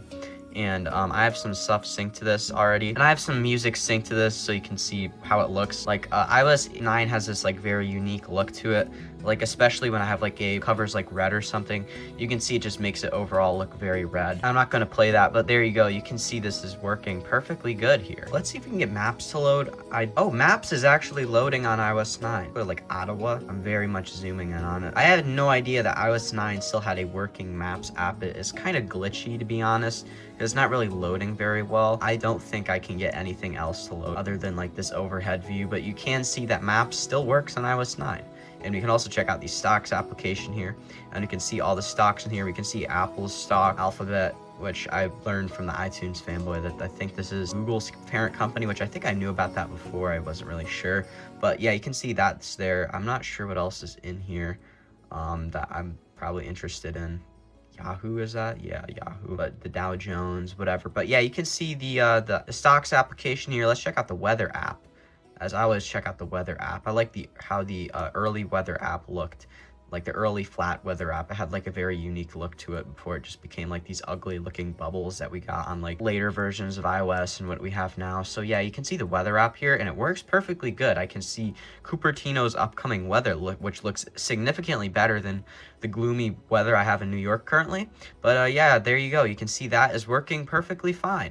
And Mail, which I'm not going to sign into, but you can see that's there. And FaceTime has a very unique look to it on iOS 9. I don't think iOS 8 has looks like this, to be completely honest, but you can see it has like a very unique blur to it. We can check out the calculator app here. Very flat. I do really like how this looks, to be honest. The podcast, does podcast still work? Let's check out the extras because there's some other stuff in here, like this Find My Friends app or Find Friends app. I'm not sure what that is. Find iPhone, I'm not signed in, so you can't really view that. Voice memos, looks like voice memos. Contacts, there's nothing unique about contacts, but you can see that there. And I think we've pretty much gone through everything. We can check out the watch app, and it shows some old watches on here, which is pretty cool, actually. But we can see, I don't have a watch on here, so I wonder if anyone has ever tried that. But anyway, let's check out some games on iOS 9. As gaming on A9 iOS 9 feels very smooth, of course. I think I got the Halloween version of Subway Surfers, which is pretty interesting. But yeah, you can see it actually works pretty well. I feel like it usually runs better on iPads, but this feels very smooth on this version of Subway Surfers very specifically. I think this is one of the later versions of Subway Surfers for iOS 9 as well. But yeah, you can see that is working there. Let's check out Minecraft. Looks like my thing just killed itself. I really don't know what just happened. I tried to open Minecraft. So let me see if this reboots or not. Well, that was very interesting. It just decided to boot loop for a second, but then I think we successfully booted back. I just tried to open Minecraft. That was very weird. I've never had that happen, but I did make a world on Minecraft here, and you can see that works very well. I was panicking a lot for a second. I thought I'd have to like restore with the blobs I had, and I have no idea if there's like baseband issues or like baseband restore issues where I like can't restore back to this version with the blobs I have. But yeah, you can see this is working very well and it runs very smoothly. I don't really know what it did the first time. It took a second to boot back into iOS 9 for a second, which was very weird. But we can check out some like Flappy Bird as well. I really do not know what caused that like random like shut down and then like crash or whatever. Maybe it's just the type of jailbreak I have. Maybe it's a little bit unstable. I know that can happen. I didn't really install any crazy tweaks on here other than like Viteris with AppSync, which I do know Viteris isn't officially supported, but I couldn't get AppSync to install, so I had to install it with a Viteris so it would install, which is very weird. But yeah, you can see that is working as well. And there's always this one game that I always check out, which is Ninjump DX, which I always play. It really doesn't matter. I've been playing this game for absolutely forever, and I think this game is not optimized for iOS 9 because I got this off of Viteris because I can't seem to get iPhone OS Obscura to work on iOS 9. It's probably down currently because I do have the latest version of AppSync for iOS 9 where it should be working, and I think that's 1.16, I believe. But yeah, you can see this works well. And yeah, finally, let's just check out some YouTube because I did get YouTube working. This is not an iOS 9 version of YouTube, but later versions just seem to not work, and I always play this one song. So let's see if it works. Looks like it got playback error. Give it a second. It took a second to play, but you can see the song is now working. And there you go. You can see it works well. And yeah, that's YouTube and everything on iOS 9. And now I'm going to show you the jailbreak process, which make sure to not skip over. It's quite interesting. Okay, so the very first thing I am going to do is I'm going to use Legacy iOS Kit to save the SHSH blobs on this device. So I'm just going to open up the terminal here. Okay, so we're going to drag restore.sh into the terminal. And now Legacy iOS Kit is going to do its thing. It's going to take a second, so I'll come back to you. Okay, now that I've updated Legacy iOS Kit, I can drag restore.sh into the terminal here. All right, I'm just going to see if I can save SHSH blobs and do an onboard blob dump. Every time it's gonna make me do this, and I know it doesn't work, so I'm gonna try it anyway. But yeah, I have to have OpenSSH and jailbroken, so I have to go into RAM disk, dump blobs from there. So SSH RAM disk, it's now going to boot the long 64-bit RAM disk, which takes forever for some reason, so I'll come back to you. And also, there's always a chance something goes wrong after booting into like the latest iOS RAM disk for this for some reason. So there's a good chance I'm gonna have to boot into a different RAM disk for it to boot the second time, or to reboot after reboot out of the RAM disk. So yeah. Okay, so I gotta send it to recovery/DFU mode. so it's gonna take a second, so I'll come back to you. All right, let's put this into DFU mode, which shouldn't be very hard. So hold the top and home button for about 8-ish seconds. As you can see, it powers off, let go, keep holding the home button, and there it goes. It's gonna try to boot into the RAM disk. As you can see, it is pwned, which is good. And I'll just come back to you when this is booted, the RAM disk. Okay, so the first thing I'm just gonna do is just hit dump blobs here, and the blobs should be saved. So I'm just gonna go back here, and I'm gonna go, I think it's successfully saved. I'm just gonna hit reboot on the device, and we should be good to go there. It seems to be in recovery, so I'm gonna hit exit and see if that does anything. Yeah, we're good to go. The next thing I'm going to do is I'm going to sideload a jailbreak, and since this is 9.3.4, this technically has a untethered jailbreak for iOS 9, which is very good. So I'm just gonna sideload it, and since it's going to show a lot of like my Apple ID and whatever, and I don't want to bother blurring it, I'm not gonna show you the sideloading process. I'm just going to show you the process of me jailbreaking it. Okay, I've sideloaded KOK3She9, and I'm just going to open it. So I'm gonna hit OK. I'm gonna hit jailbreak. It's gonna try to jailbreak it here. It's gonna respring it here. Hopefully we don't go into a boot loop. Okay, we're good, I think. Okay, we got Cydia. That was kind of simple. Complete upgrade. So that's the only upgrade I guess we gotta do. Okay, return to Cydia. And all right, what we gotta do here is we have to install an untether. So to untether this, apparently I just go, I guess I gotta add this repo right here, which I don't see it here. I thought I could just search it up in here. I guess I'm just gonna add source here. Okay, it's now going to install this here. So give it a second, it'll take a minute. Turn to Cydia, go here, get the 9.2 to 9.3.4 untether. Okay, so I'm just gonna hit install on this, firm. Now it's gonna prompt me to reboot the device and see if we have an untethered jailbreak or not. See what it's doing here. It's not really showing anything. Maybe it should take a second. Okay, there it goes. And there we go. We have a fully untethered jailbreak on iOS 9.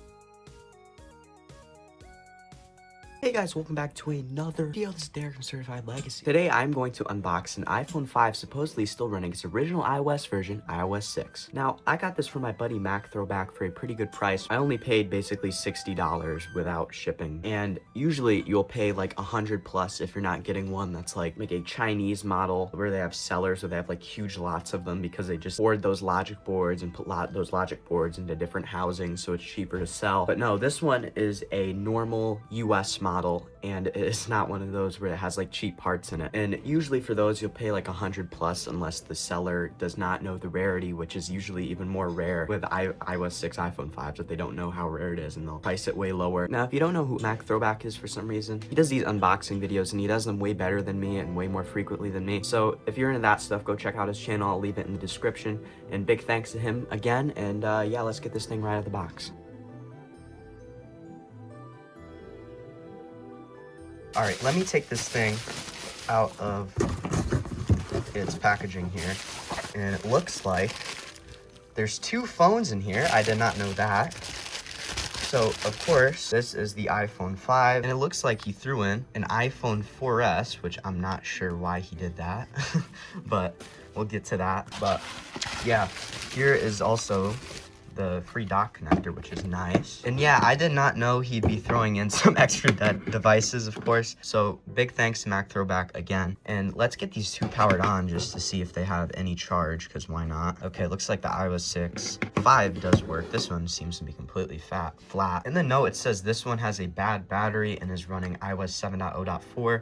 So I'll take this, maybe make a separate video on this. So anyway, let's take a look at this iPhone 5 right here. And of course, you can see iOS 6 just based on what the lock screen looks like. So here we go. Let's go right into the settings. Here, you can see we're on 6.1.4 and it's a 16 gigabyte model. The screen does appear to be slightly yellowed, but that's not a big deal as these iPhone 5s are usually very easy to replace screens on, even easier than like an iPhone 4 or 4S usually. He did mention that this has a very good battery, so that's good because that's probably even rarer than iOS 6 on these kind of devices usually, as these things are pretty old and batteries tend to just wear down and be terrible. And he said, I think this is like 80-90% battery health based on what Coconut Battery says, which is very good. So let me get this all cleaned up over here and we can go over the specs of this phone. This iPhone released September 21st of 2012 with iOS 6. It had storage options ranging from 16 gig, which is what this one is, all the way up until 64 gigabytes.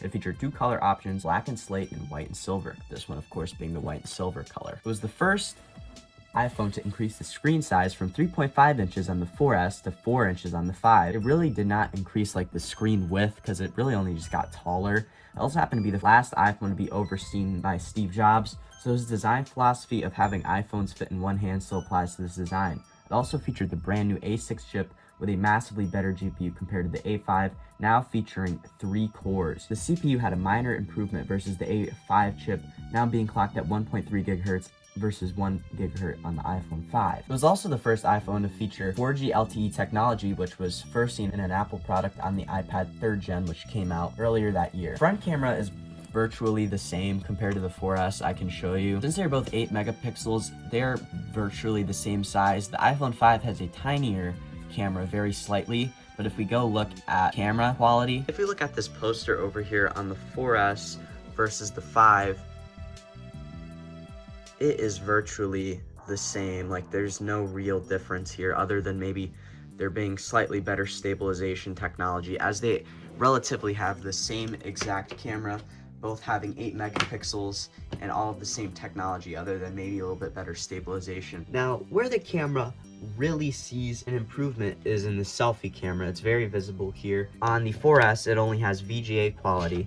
It doesn't even list the amount of megapixels because it's just VGA, versus 1.2 megapixel selfie camera on the iPhone 5, and you can really see the difference because this can now go up to 720p on this phone versus this phone, and you can overall see my face a lot better in this, and it just overall looks a lot better. The real massive improvement on the 5, other than like this design being different and having a bigger screen, is the RAM. The RAM is significantly better on the 5 compared to the 4S. It has about double, as it now has a whole gigabyte of RAM on the 5 versus 512 megabytes on the 4S, making very hard tasks that take a lot of memory run a lot better, and it overall just feels a lot better if you're like playing some like really taxing games on here compared to the 4S. Like, it just runs a lot better. Now, speaking of design, let's focus on the design for a second. It featured the same boxy sort of look like the 4S and 4, but with a couple changes.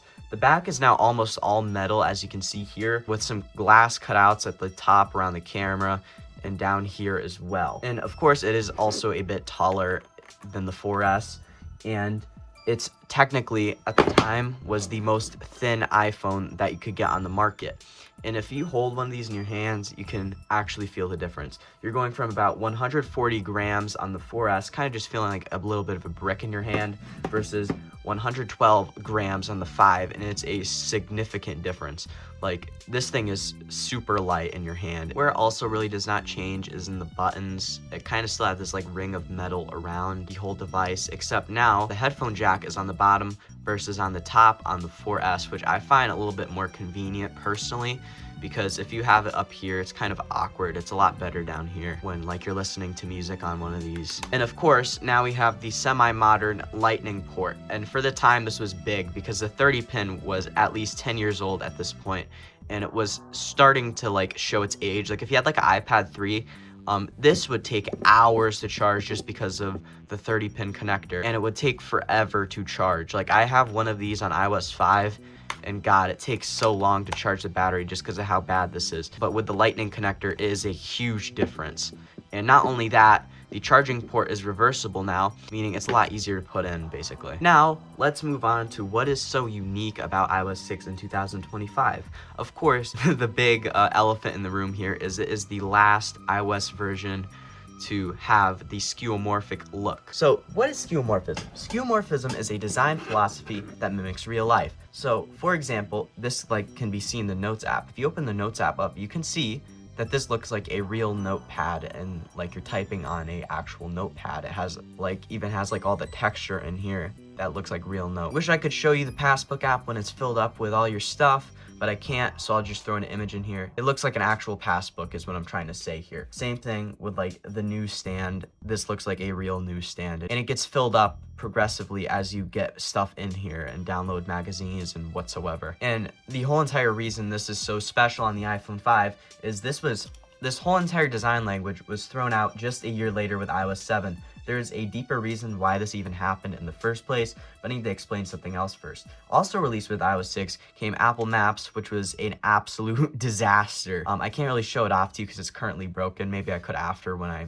jailbroken, but it was a disaster. It was severely buggy, and Apple ended up having to make an apology. But there was one guy who refused to sign his name in the apology, the guy who oversaw Apple Maps, the guy who even advocated for this design of skeuomorphism in his UI, that of course being Scott Forstall. Scott did not sign the apology at all, leading to him being fired, and Joni Ive was now the main iOS designer, leading the very radical, flat redesign of iOS 7. And you can very much see this versus what we have in iOS 6. So let me show it to you quickly. So like, let's go to like the Notes app. This is 7.0x, so this technically should still have some texture, to be completely honest. So this is not going to be like what it will look like today, honestly. But you can see there's a big difference. But if you look very closely on here, there's still some texture and depth on there just because of this version of iOS 7 specifically. And here's an alternate reality to think about for a second. I know this is kind of off topic. If Scott actually signed that apology and swore to improve Apple Maps, what if there was a good chance flat design could have never taken off on the scale we see it today, and skeuomorphism and Frutiger Aero at the time could have stayed as prominent as it was, and maybe even something else could have changed, and something else would have gotten more minimal instead of just going full flat. Like maybe they would just remove the skeuomorphism out of every other design they were using or something like that. What if Microsoft took the already Metro design language they had at the time and just made that skeuomorphic? And the whole entire reason we see flat design today is just because Scott Forstall decided not to sign his apology. And I know Windows 8 and a bunch of other stuff came before it, but it would have never really been on the same scale as you see it today because Apple, and if they never tried flat design. Now, anyway, back to iOS 6. Siri had some new improvements, now being able to tell you sports scores. So let's try that right now. Hey Siri, what is the score of the latest football game? There are 16 NFL games for week 18. And as you can see, it gives me all of the football games that are going on right now. And it could also tell you facts about movies. Hey Siri, tell me a fact about movies. Here are some movies. Oh, it just gives me movies. I don't know. But yeah, here are some movies it gives me, as you can see here. And it even gives you what they are rated, which is pretty interesting. You could also send a tweet or like post on Facebook via Siri, which is also pretty interesting. I can't demonstrate that obviously.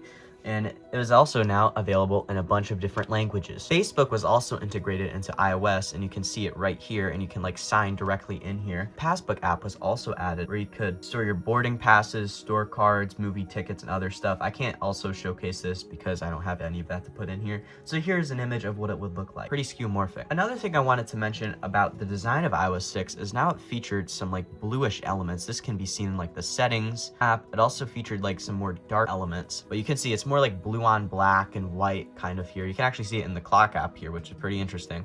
But yeah, this is what it would look like. This design can pretty much be seen across the whole entire OS. And now that we've gone over everything about the iPhone 5 and everything about iOS 6, let's jailbreak this thing and save SHSH blobs. So I've now got it all connected up to my MacBook, and I'm just going to drag restore.sh into terminal to start legacy iOS kit. It's probably going to prompt me to update. Oh, actually, not right now. So what we're going to do next is we're going to save SHSH blobs, which is relatively easy. All you have to do is find onboard blobs, select that IPSW. So I have a GSM iPhone 5.1 here, so I have to go find that IPSW. So I'm just going to download the IPSW for my current iOS version, which is 6.1.4.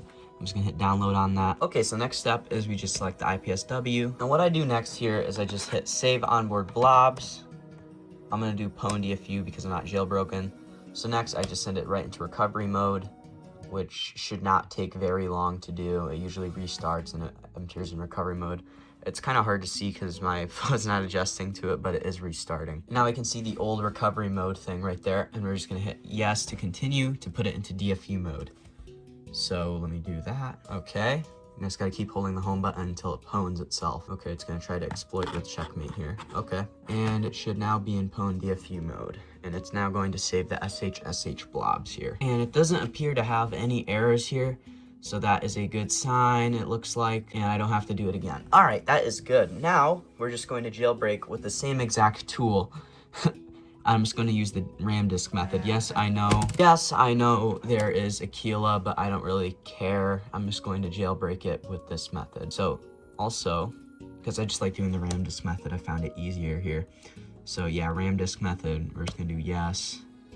And it just does this, and then I have to put it into DFE mode, and it just patches the RAM disk, basically, is what it does. It is not as fast as the other method, but I just find it easier because I'm used to doing this on iOS 6. Okay, and now we're gonna put it into DFU mode again. So I'm just gonna do the same thing I just did a second ago, which is hold the top and home button for like 8-ish seconds and let go and keep holding the home button for like another 8-ish seconds is what DFU mode is, basically. So I'm just gonna keep holding this. Okay, let's hope it exploits here. Oh, it restarted. Great. Okay, so that's the first time you've probably seen it fail here. It's asking me to use Aquila. I don't really care about Aquila. Let's try this again. If it fails, I'm just gonna go use Aquila. I'm trying not to use Aquila, make it more interesting. Okay, let's exploit. Okay, we're in Pwn DFU this time. And now you're gonna see it actually successfully jailbreak, hopefully. At the very worst, this is all, if this all goes wrong for some reason, what we'll do is just restore with the blobs we saved. And you can see it's running RAM disk currently, and it's gonna jailbreak it. See? There it goes. And now there it is installing Cydia and everything, and there it goes. And now it's just gonna reboot, and we should have Cydia all up and running.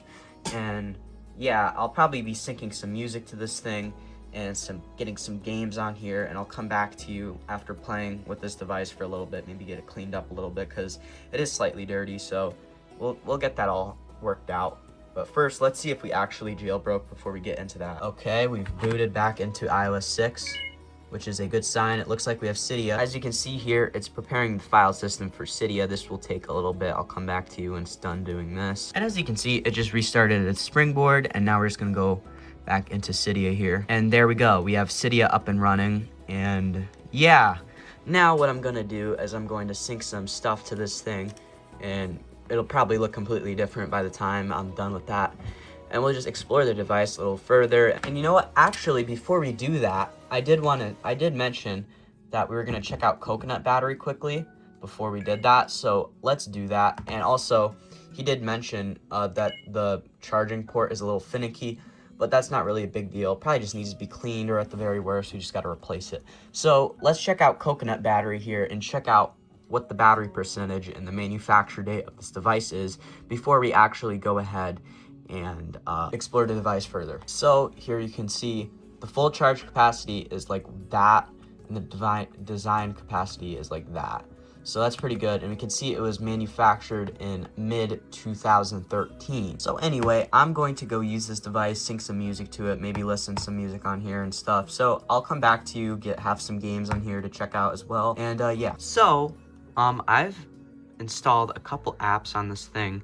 I even have YouTube working, the App Store working, and yeah, let's just explore this thing. Let's go through the wallpaper, stuff like that. Starting off with the music app, I just wanted to talk about how like dark like this aesthetic is on iOS 6. I'm not sure why it's like this. If you compare this to any other music player from a previous iOS version, it's way less dark than this, but honestly, I think this looks pretty good. But anyway, let's go to the wallpapers. So iOS 6's wallpaper selection is kind of just okay. I don't like the base wallpaper we have for iOS 6 because it's kind of blurry and low quality. This is probably one of my favorites. This one's also very good. And then we just have the one from iOS 4 and 5, and then we have this one that's also from iOS 4, whatever. This is alright. This is alright. The other ones are okay. Like, I like this wallpaper. This wallpaper is actually pretty nice. I'm gonna change that wallpaper. But like this one's alright. Just a bunch of okay looking wallpapers, nothing crazy. But yeah, I really do like this one actually. We can also check out the App Store quickly since I got it fixed. It's not going to be 100% accurate because when it fixes it, it kind of just transforms it into the iOS 5 one, and there's nothing I can really do about that. So it's just going to look like iOS 5 when we go through it. Like you can see the top 25 here. You can see the featured. It just looks like iOS 5. It's not particularly interesting. We can go take a look at stocks. It's not fixed currently, but you can just see it sort of. Same thing with weather. I haven't fixed this yet. So let me go fix this, and I will come back to you and I'll show you this. So I tried fixing it. It's not really making a difference because it's stuck loading it for some reason. We can try the weather app again, but it's not loading, but it would just display the weather here. And it would look very similar. Let's check out the newsstand. I did show this off earlier, but this would be filled up when you download like magazines and stuff like that. We can look at the notes app. I'm just gonna put something random in here, and you can see this is what it looks like. We can check out passbook. Of course, I don't have anything in here, so it's not gonna be filled up. So here's an image of what it looks like filled up with stuff. This is what the phone app looks like. You can see there's nothing really in here. It's just, yeah. Maps app, it doesn't work because I didn't fix it. And even when I fix it, I can't get it to work. So you're not going to be seeing a working maps app. If you guys are curious of what Cydia looks like, here's what Cydia looks like. I have all my stuff in here. And also, let's check out YouTube. I was just on here. I looked up something. I did fix it with tube repair, so you can see everything working in here. And calculator app, we can go to that. Looks like a real calculator. Very cool. You can go to contacts. It's not filled with anything, so it just looks empty. Voice memos. Same, very skeuomorphic, very cool. Let's check out like some games now. Now that we've pretty much gone through everything that's interesting, particularly. So let's go to like here. Let's check out like Minecraft. I did install a version of Minecraft. It'll show up what version I installed in a second. 14.3, which I believe is the last version available for iOS 6. We can check out Minecraft in here. Very cool, runs very well on iOS 6 with the processor it is using. So it's very cool and nice on this thing. It actually runs a little bit colder than my iPhone 6 on I think I use the same exact version of Minecraft too on my iPhone 6. It runs a lot colder for some reason on here. I don't know. Maybe it's just how thin the iPhone 6 is. I have no idea. But let's go into Subway Surfers next. And as you can see, I don't remember what version I got of this. Let's just mute the sound just to show you. If you have nostalgia for Subway Surfers, which I do. I used to play this a lot back in the day, personally. That's what Subway Surfers looks like. We can check out Doodle Jump. This one I've actually still played to this day on iOS. Funny enough, it just uses the gyroscope to move this little character here. I don't even know why I set my name that. What does DET mean? Yeah, that's what Doodle Jump looks like. I did want to check out Ninjump on this like I always do. I always play this one game. Yeah, like this ninja game. It's very fun. I've played this like forever. It never gets old though. This game is really fun actually. I've gotten up to like 10,000 on this game, but I'm gonna end up playing for a while, so I'm gonna stop myself there. We can check out Paper Toss too. Now let's go to this level because I can like throw the paper at like the boss's head. Oh, I didn't even mean to do that. I'm trying to hit him with it. There you. Yeah, and we can check out Paper Toss as well. This has way more levels than Paper Toss 2. Like let's go to easy. Okay. But yeah, you get the point. This phone overall is like one of my favorite iOS devices all time. I did want to ask you guys one thing. What is yours? If you have a favorite iOS device that isn't the iPhone 5, because this is personally one of my favorites just because of how the size of it, it's like not too big, not too small. But that's the reason why I like this one specifically. But like, what is your favorite? Comment down below. I'm curious. I'd say for iPads, probably like for me, probably the iPad Air 2 is probably my favorite personally. And then for iPods, I'd probably say like the Touch 5 would be my favorite, but I'm curious what you guys think. So what is yours again? Of course, big thanks to Mac Throwback for selling this to me for a good price. It's a very good device, has a very good battery. So thanks, and go check out his channel if you haven't already. Hey guys, welcome back to another video. This is Darren from CertifiedLegacy. I'll be unboxing an iPhone 4S, supposedly still running its original software version, iOS 5. So without further ado, let's get this thing right out of the box. Okay, here is the phone. Let's see if this has any charge. This is definitely a 4S. Looks like it. Thing has been sitting, so I am kind of worried that this battery could be messed up. I've been waiting to unbox this for like a couple weeks at this point, and there we go. We boot right into the setup screen. Now, how can I tell this is iOS 5 just based on the setup screen? Well, if you look at like the status bar right here, you can see that little lock icon. On iOS 6, this lock icon was completely removed. This is exclusive to the iOS 5 setup. So let me get this thing set up, and hopefully we don't go into a setup loop. As with iPhone 4S's, that is completely common, and there's actually a good chance we might have to activate this, so we'll have to see. So far, so good, but as you know, when you go into a setup loop, this part usually goes by normal. I'm gonna use Siri. Don't send. Let's see if we set up loop.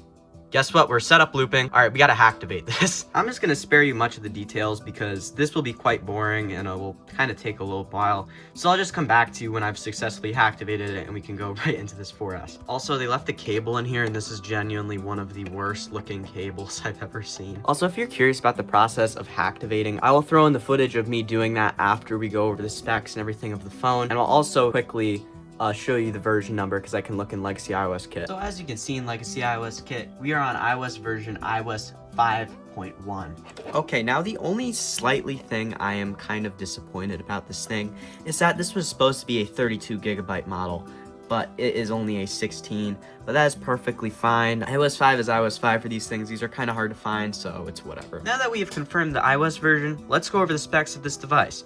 The iPhone 4S released October 14th of 2011. It was the last phone to be announced in the lifetime of Steve Jobs, who died one day after it was announced on the 5th of October. Rest in peace. The iPhone 4S externally looked very similar to the iPhone 4. The only real difference you may notice versus like a 4S versus a normal 4, this is the normal 4 of course, is the antenna lines are slightly different. As you can see, the antenna line is up here, and on the 4S, the antenna line is on the side. And the reason they did this is to combat antenna gate, which was a problem on the normal 4. If you do not know what antenna gate is for some reason, on the iPhone 4, if you held your phone wrong, it would basically ruin your service and cause dropped calls. This is actually fixed on the 4S, so you can see where the prime spots were kind of swapped around here.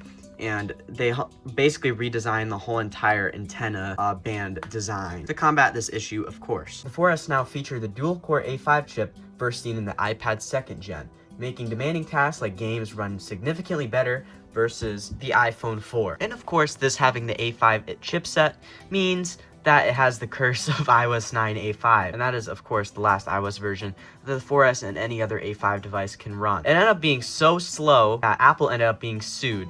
I mean, it just shows how lucky I am to have one on iOS 5 and an iPad 2 on iOS 4.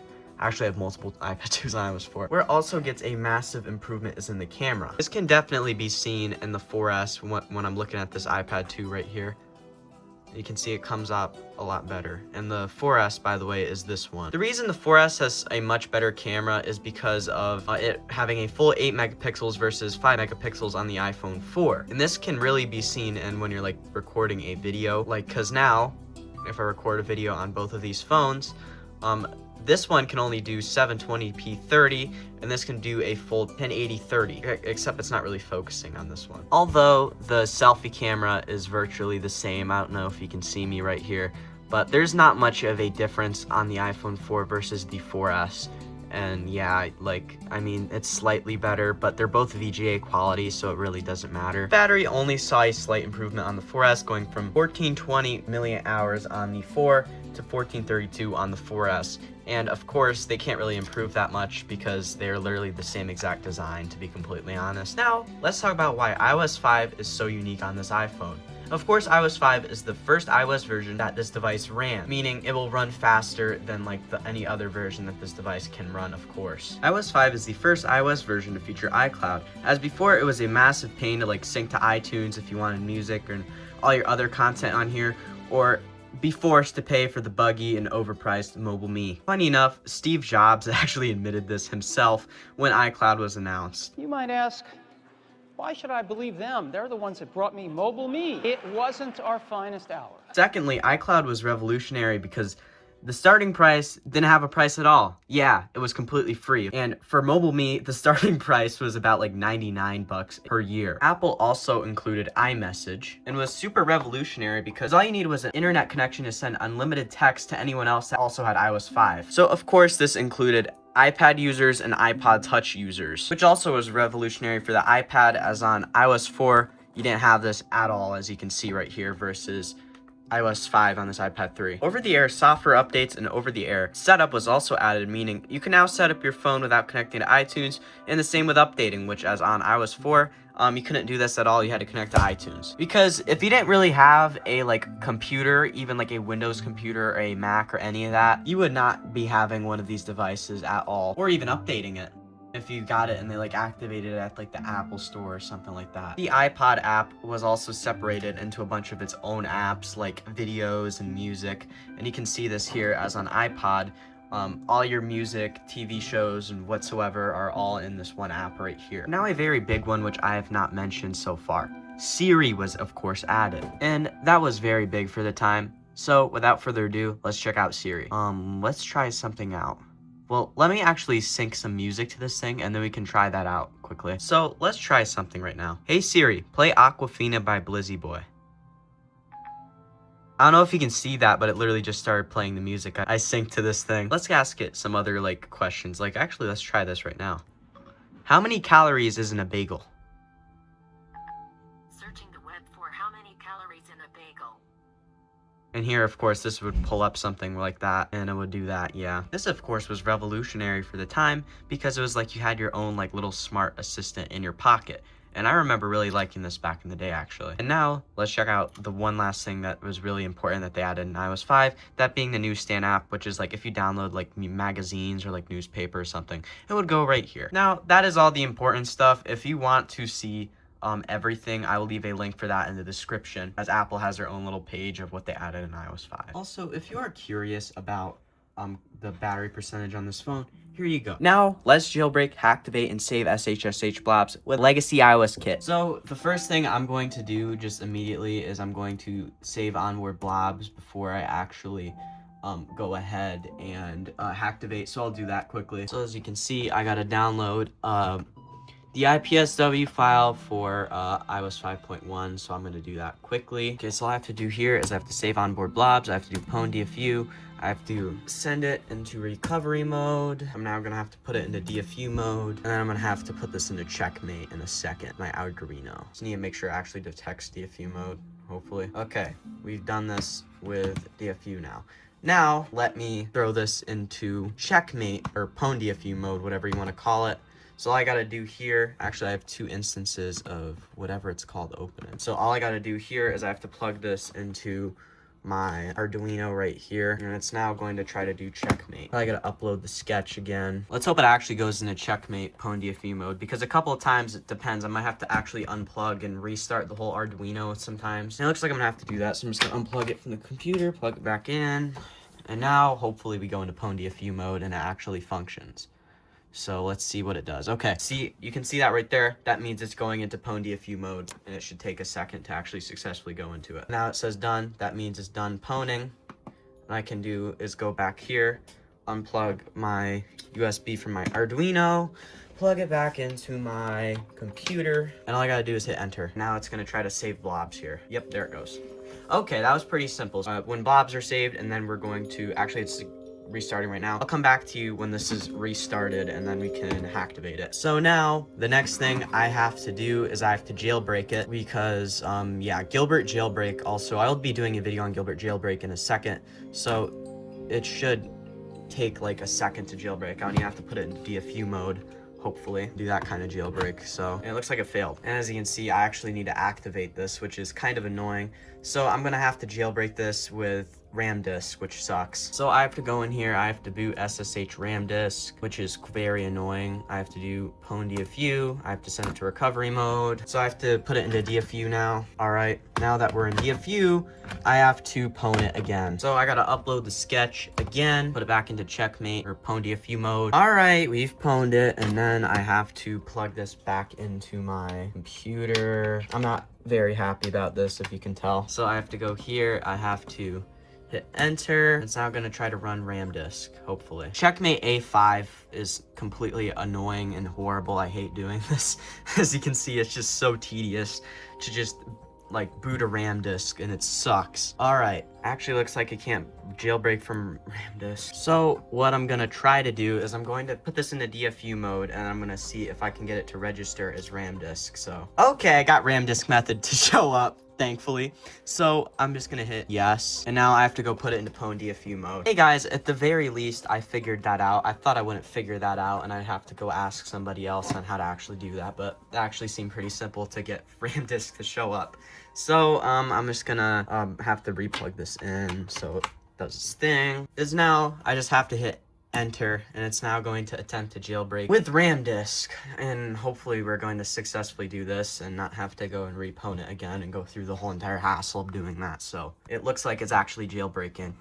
I'm gonna put this here so you can see what it's doing. Okay, I don't think we got any errors during that, so hopefully when we boot, it's actually jailbroken. We'll have to see. So now what I'm going to do is I'm going to be forced to go back into RAM disk. Okay, now to boot SSH RAM disk again. So I gotta send this right back into recovery mode. I'm now gonna put it back into DFU mode. Okay, we're in DFU mode now, and now I have to go checkmate it again, which sucks. I hate doing it. As I said earlier, I have to go here and I have to hit upload on the sketch and probably have to plug this back in again and successfully checkmate it, because it does that. It says checkmate started, but then it never actually checkmates for some reason. So I have to unplug my Arduino, plug it right back in, and then it starts checkmating.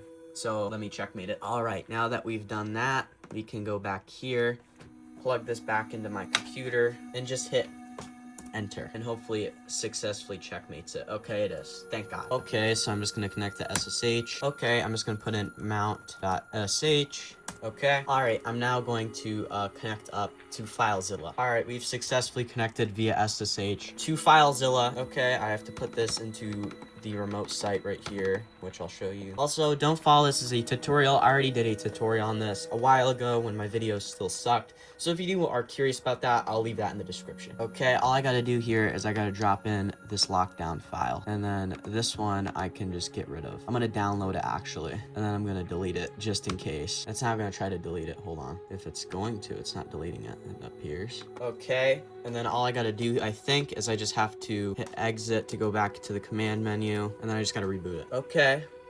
And we're actually on iOS 5. Let's go! And now that I've done that, we're now going to just spend some time with this device, get some stuff synced to it, and yeah. Alright, I've synced some music and I've gotten some games on here, and I've also fixed the App Store. So, let's just explore all of it. So, let's start off with the weather app so you just can see how it looks.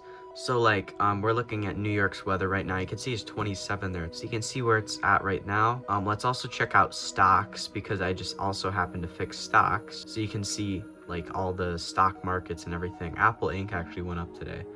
Let's see if there's anything interesting in here. I can't get any cool tech stocks in here. I have no idea what this one is. Let's also look at like the App Store, because I also happened to fix the App Store in iOS 5 because we're actually in iOS 5.1, so I don't have to worry about going through and doing like the stupid like proxy server thing, which is just very annoying basically. So you can check out the categories of apps and stuff. You can check out the top 25. There's plenty of stuff in here. Yeah, that pretty much works perfectly good. But you can check out maps. So like, let's go somewhere random. Like, let's go to like Canada. What's up here? I literally have no idea where this is. I have no idea how you say that either. Kanik Sujuchuak. Okay, I'm sorry for people that are from this place. Looks like there's nothing here. It's a very small town. I just zoomed in on it. But you can see the Maps app already works on iOS 5 without any tweaks, because it's just Google Maps. And Google Maps already happens to work for this, which is good. On iOS 6, this does not want to work at all because it's Apple Maps, which, yeah. Game Center also works. We can check out like clock. You can see Cupertino, New York. You can set an alarm. If you want to check, let's check out some of the alarm things we have in here, because there's plenty of old ones.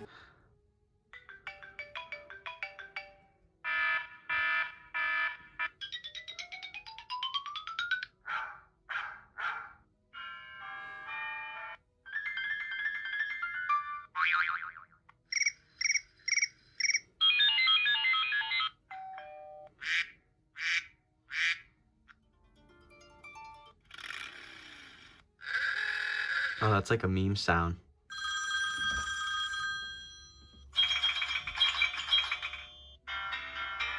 Also a meme sound. Also a meme sound. I remember this one, other than like the normal alarm one. And that one. We can also check out the wallpaper selection. To be honest, iOS 5's wallpapers, I don't really like the ones that are just default on the iPhone 4S. Like, I like this one, but all these like other like random like texture wallpapers, I'm not a big fan of. Like these, I'm not a big fan of those. I kind of like this one, I guess. This one I do really like. I might set it to this one, but I kind of want to set it back to the bubble wallpaper. This one's pretty good. These are all right, and I just like the earth wallpaper and like this wallpaper. So let's set it back to this because I'm going to need it on this for the thumbnail. But yeah, that is that. We can check out like the notes app if you want to see like some classic skeuomorphism in here. Like let's type something in here like CertifiedLegacy. And you can see it's really cool because it literally looks like a real notepad. I can go in here and it looks like, yeah. So some other stuff we can look at here. We can look at the YouTube app in here. We have some random stuff in here. Actually, the first time I listened to this new A$AP Rocky song was unironically on old YouTube, which is really funny. But this is like the actual classic YouTube app. Let's see if I can go to the comments. Like, what are the comments saying about this A$AP Rocky song? Because I can view that in here. This is so funny. I can just view this on like the iOS 5's YouTube app. GTA 6 soundtrack certified. I'm gonna be honest, that's actually a pretty good song. Actually, I didn't really have hype for that album because he really hasn't done anything in like forever, but I kind of get it now. I'm kind of hyped for it. We can also check out like the phone app. Yeah, as you can see, very classic skeuomorphism, very dark. I like this type of skeuomorphism a lot more than whatever skeuomorphism iOS 6 brought with more like white and blue elements. We can check out the calendar. I don't really know what's in here. What is this? Oh, this is just what's right now. But you can see that actually behaves like a real calendar. Newsstand, we looked at this already. Nothing really in there. And now we can actually check out the calculator before we get into games. I was about to go into games. Like, let's do like something random. Like, I don't know what I'm doing. Let's do 6 9 plus 6 9. What does that do? I don't know. I just did. But you can see that's a calculator. I'm not going to go into my contacts, but I put my iCloud on here. It's going to show my actual contacts, so I'm not going to... Voice memos, it's voice memos. This is basically the same voice memos iOS 3 has as well. Now, let's check out some apps that I downloaded. Like, let's check out Ninja. I always play this game. Like, every time I do one of these types of videos, you best believe I'm going to play this game. Yeah, but not going to lie, this is like one of the games I'm most nostalgic for from this old era of gaming. Like, I used to play this a ton back in the day. But yeah, that is Ninja. We can check out old Minecraft. Let's check out Minecraft Lite, if any of you remember this. I do remember this from like the iOS 4 iPad 2 days. I do remember this game. I think it was this exact version too. I think the latest it can go on iOS 4 is 0.21 if I'm not mistaken. This I do remember. I really like the old graphics of old Minecraft. They're supposed to like remove all the textures and swap them with newer ones, which I don't really agree with. I like the old type of textures, despite them probably not looking as good or realistic. I like this type of Minecraft. You can get a feel for that. Let's check out 0.95 on this version, which is not light, of course, and this is an infinite type of Minecraft world because this is later Minecraft. This is the latest for iOS 5, I believe, and it also runs very well on iOS 5. As you can see. Of course, it's not going to run as well as Minecraft Lite because Minecraft Lite is an older version of Minecraft, but it still runs very well. And the last one I do want to check out before we head out here is Subway Surfers. I think I downloaded like some like special version of it for like Sydney or something. But this is like the latest version you can get for iOS 5 and Viteris. So, yeah, and now you can get a feel for Subway Surfers on here. Subway Surfers has never really ran well on the 4S, despite if you get, like, a later version that is supposed to be more optimized for iOS 5. I don't know. I've never had a good experience with Subway Surfers on iOS 5 for some reason. I have literally no idea why. Well, iOS 5 4S's, rather. Or literally, like, a 4 or any of that. It just doesn't run as well. Maybe it's because it needs more RAM or something. But I really don't have good experiences with this, except if I go use an iPad 2, it is significantly smoother, and that is basically the same exact device, but with a bigger screen. So technically it should run worse, but I don't know, maybe it's just a quirk of like the versions of like iOS 5 or something where they just run slower. But with my experience, I don't think these run very well. Like, it just feels overall not very smooth. But yeah, that is pretty much everything for on this iOS 5.1 4S. Hey guys, welcome back to another video. This is Derek from CertifiedLegacy. Today I will be unboxing an iPad mini lock. In there should be a mini 1 on iOS 6 and a mini 2 on iOS 7. Now, I bought these off my buddy Mac Throwback, so big thanks. Check out his channel and let's get into this. Okay, so here are the iPad minis. Alright, it's just in a bunch of bubble wrap rather here. Okay, so in each one of these should be the iPad minis. Let me just cut them out of here. Here's the first one. I'm not sure what this one is, honestly. Let me check. Okay, so what I just pulled out is the iPad mini 2, so let me put this to the side. Now, let's unbox this one, which should be just the normal iPad mini, as you can tell. Okay, so let's just turn these things on and see which one turns on. Okay, looks like we're both have power, which is interesting. I'm still gonna end up charging these anyway, so we'll just see what happens when these turn on. Okay, looks like iOS 6 powered on first, the iPad mini 1. Okay, here's iOS 7. All right, now that we're here, let's go check out the About section just so we can see the versions. Okay, so let's go into settings. But we have an iPad mini 1 32GB model on 6.1.3, and we have a 7.0.4 mini 2 with 16GB. I am very excited more about this one, this iPad mini 2 right here, mainly because this one's actually already jailbroken, as Mac Throwback jailbroke this already, so I don't have to worry about having to jailbreak that, and that it's on 7.0x, which is a very interesting version number of like iOS 7, just because it's quite buggy and there's a bunch of bugs we can mess around with on this version, so we'll get into that. And then we have our iPad mini 1 on iOS 6, obviously, and this one has a 32GB model, meaning I can load it up with a lot more stuff. Now that we have confirmed the iOS version of both of these devices, let's go over the specs of them. The iPad mini 1 released November 2nd of 2012. The iPad mini 2 released less than a year later on October 23rd of 2013, meaning this iPad mini 1 is on its last iOS 6 version, which is iOS 6.1.3, and this mini 2 is on its second version ever released, aka iOS 7.0.4. This iPad mini 1 was very special, as it was the first time Apple actually offered a different size for iPads. As before, the screen size was always like 9.7 inches. The iPad mini 1 was obviously, as the name states, mini, at a very small screen for a tablet at only 7.9 inches. It can be very much seen here if I go and compare it to its bigger brother, the iPad 4th gen. As you can see, the screen difference is very visible. So if I like put this like right on top of it, you can see like the actual difference of the size of this thing. So you can see it is very much smaller. Now back to the mini 2 and the mini 1.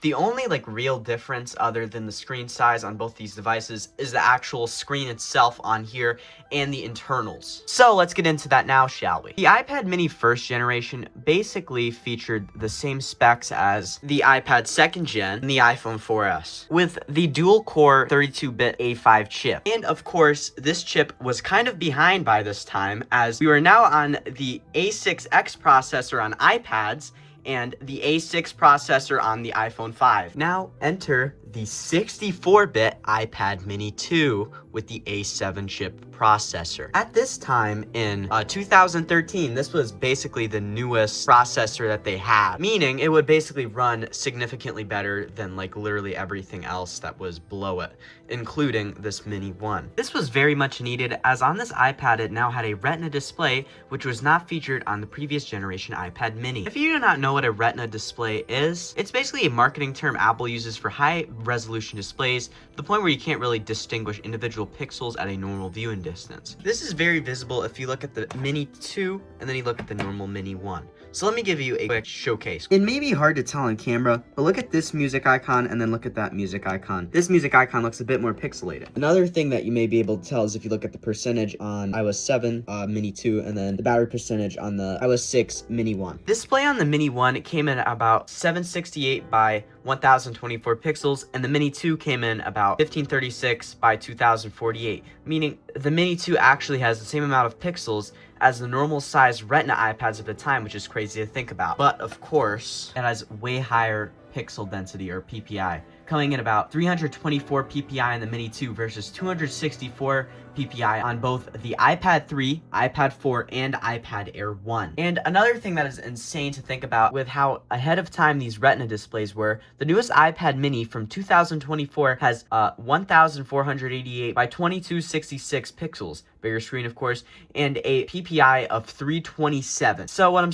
getting at is this iPad mini 2 from 2013 has a pretty close Retina display to the modern ones we have, obviously, with just like the quality itself, which of course is absolutely insane to think about. iPad mini 1 ended up getting updates until iOS 9, where it feels absolutely horrendous on that version. The mini 2 got updates until iOS 12, where it also doesn't feel that great. So I'm very lucky to have them on these versions, of course. The iPad mini 1 had the same annoying 512 megabytes of RAM that the iPad 2 and the iPhone 4S had, so it can be very lacking in certain tasks. On the iPad Mini 2, this was solved by just doubling that RAM size up to a full gigabyte. The Mini 1 had storage sizes ranging from 16 up until 64, this one of course being 32. The Mini 2 had storage options ranging from 16 up until 128, this one of course being 16. The original Mini had options of slate and silver, this is just silver. The Mini 2 had color options of space, gray, and silver, this one of course just being silver. And the overall design of the Mini 1 is pretty much completely different to anything before we've seen on iPads, as not only of course it is very small, it features a new screen design with smaller bezels, which I personally like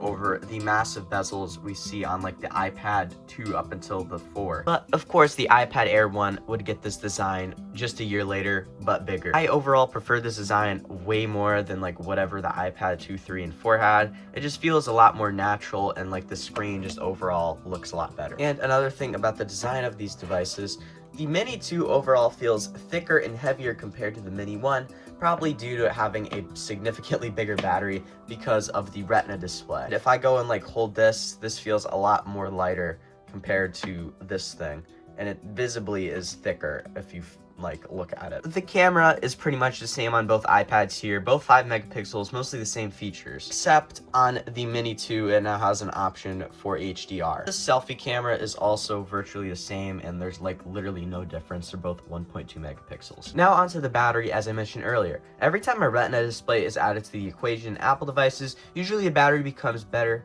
to like power the Retina display, because Retina displays obviously are very taxing and take a lot of battery life. The Mini 1 without a Retina display just had a battery with only 4,490 milliamp hours. The Mini 2 with the Retina display came in at a whopping 6,470 milliamp hours. I mean, that just kind of shows how much power the Retina display needs. Now, on to what is so unique about these devices having their original software versions in 2026. First of all, they will run, of course, significantly faster than any other versions they can run, as these are the most optimized iOS versions for these devices, and of course, these are quite hard to find. And just for the comparison's sake, another reason that these are kind of unique is these are basically from 2 different eras, and it's not really hard to tell why. The iPad Mini 1 on iOS 6 still features the old skeuomorphic design language, and the iPad Mini 2 on iOS 7 features the slightly newer, after iOS 26, flat design language. If you do not know what skeuomorphism is, it's basically a design language that mimics real-life objects. Like, you can see this in the Game Center. It literally looks like a real pool table. This can also be seen in the Notes app, where it literally looks like a real notepad. This can also be seen in the Contacts book, where it literally looks like a real book. All of this was thrown out in iOS 7 in favor of a flatter, more colorful, less skeuomorphic design, due to the lead designer of iOS 6 and the biggest advocate for skeuomorphism at Apple, Scott Forstall, being fired. The reason he was fired was due to him refusing to sign an apology after the big mistake of releasing Apple Maps in such a horrible state.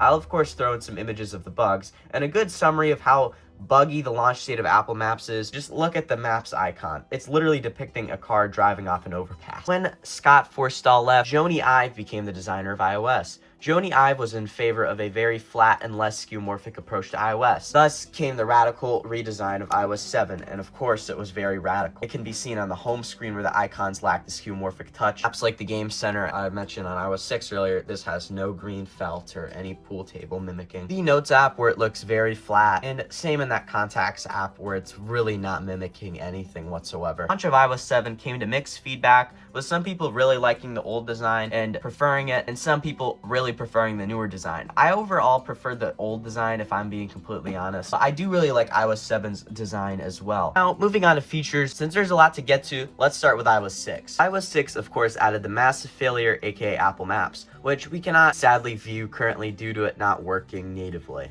And I'm not jailbroken. Siri got some improvements. It can now tell you sports scores, tell you movie facts, send a tweet, post on Facebook, and launch an app. Let's try some of that can actually work currently. Siri, tell me about the newest football scores. There are 4 divisional playoff games for this weekend. And there you go. You can see all the football scores. Siri, launch the music app.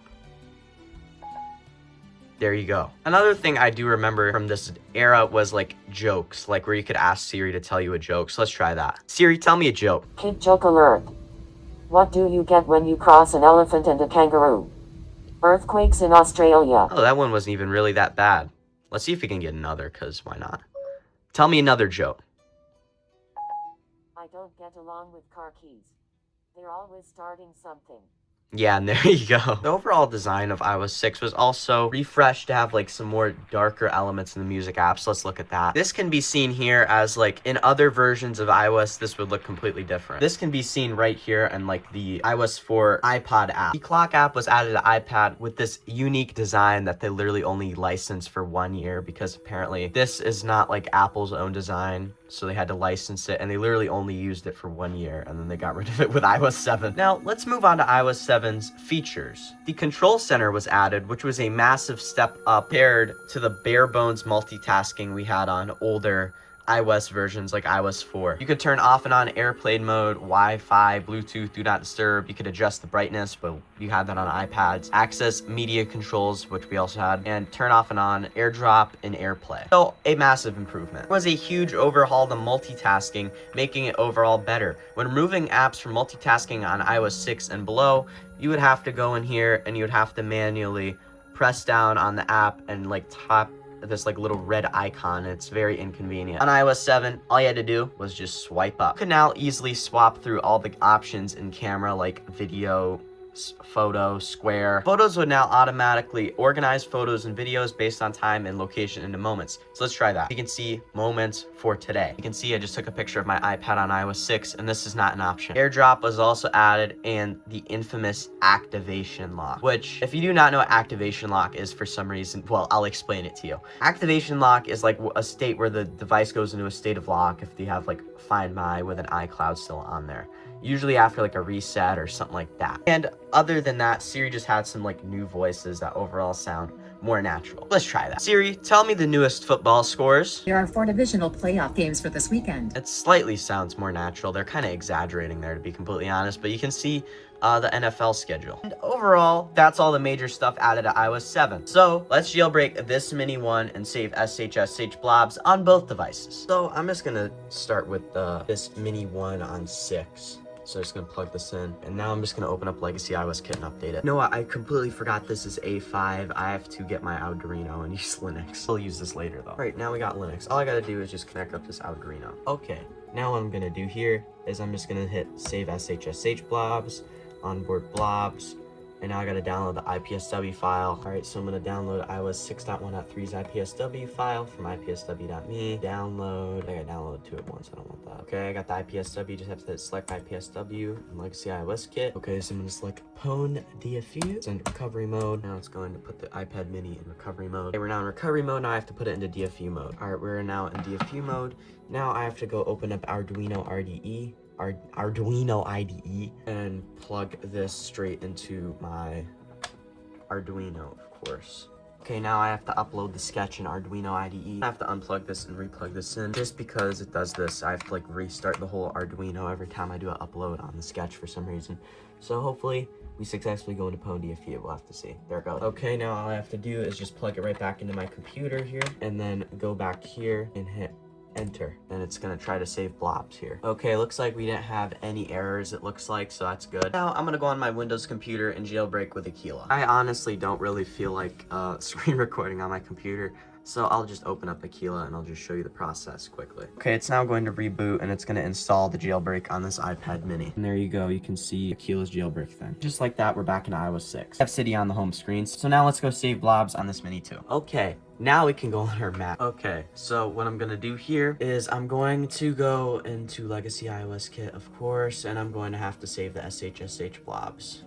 So I'm just gonna do an onboard blob dump. I think I have OpenSSH installed, I'll have to see. I'll just try it anyway. I need to check, hold on. I might just go install that because I don't really want to put it into DFU. Okay, let's try this again. Save SHSH blobs, onboard blobs, ALPINE. Let's see if it successfully installs it or not. Okay, we saved blobs and we're good. Now I'm gonna sync my own stuff to this because Mac Throwback had all his stuff on here already. So I'm just gonna get all that off of here and I'm going to sync my own iTunes library on here and I'm going to go through these devices. Okay, well here are the iPad minis. I've been spending a couple hours with these devices and the battery health on these is actually very good. And you know what? That just reminded me. Let's go check on the battery health. So on this iPad mini 2, it appears to be pretty decent. It overall seems to be holding a charge better than the mini 1 just because it has naturally a better battery. Because this mini 1 is supposed to have a better battery health.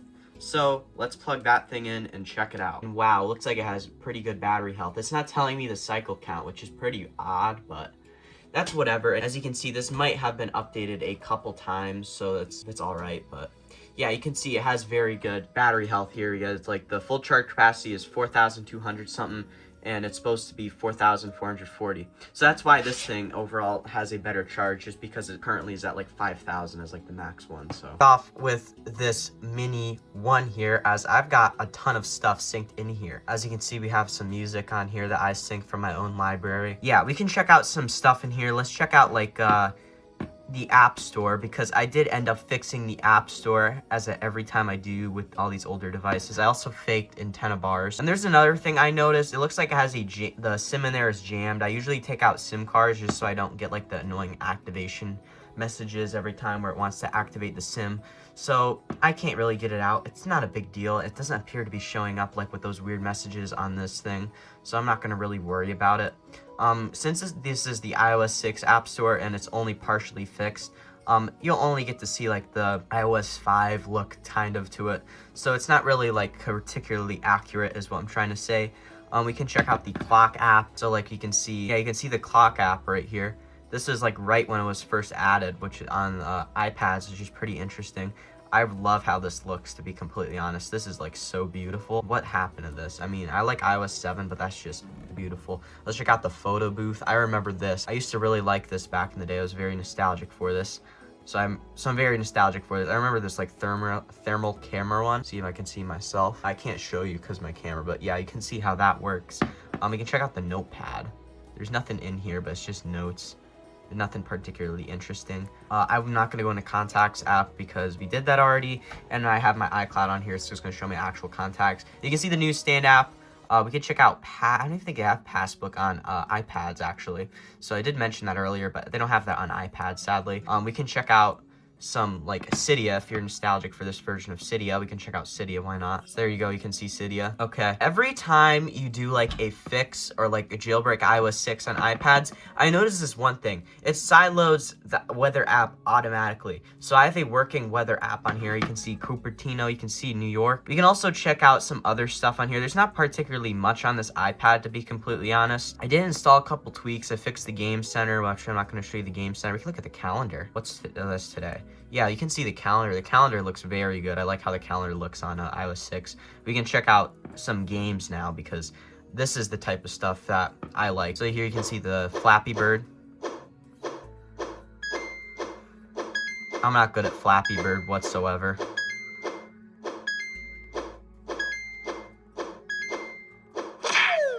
Yeah, there you go. We can also check out the YouTube app. I did fix the YouTube app, so you can check out some stuff on here. You can check out some stuff on here. I don't even know what's on here. Since this is like first like recommendations, it's gonna be some like crazy stuff. Okay, so let's search up my channel. Oh, there I am, CertifiedLegacy iOS.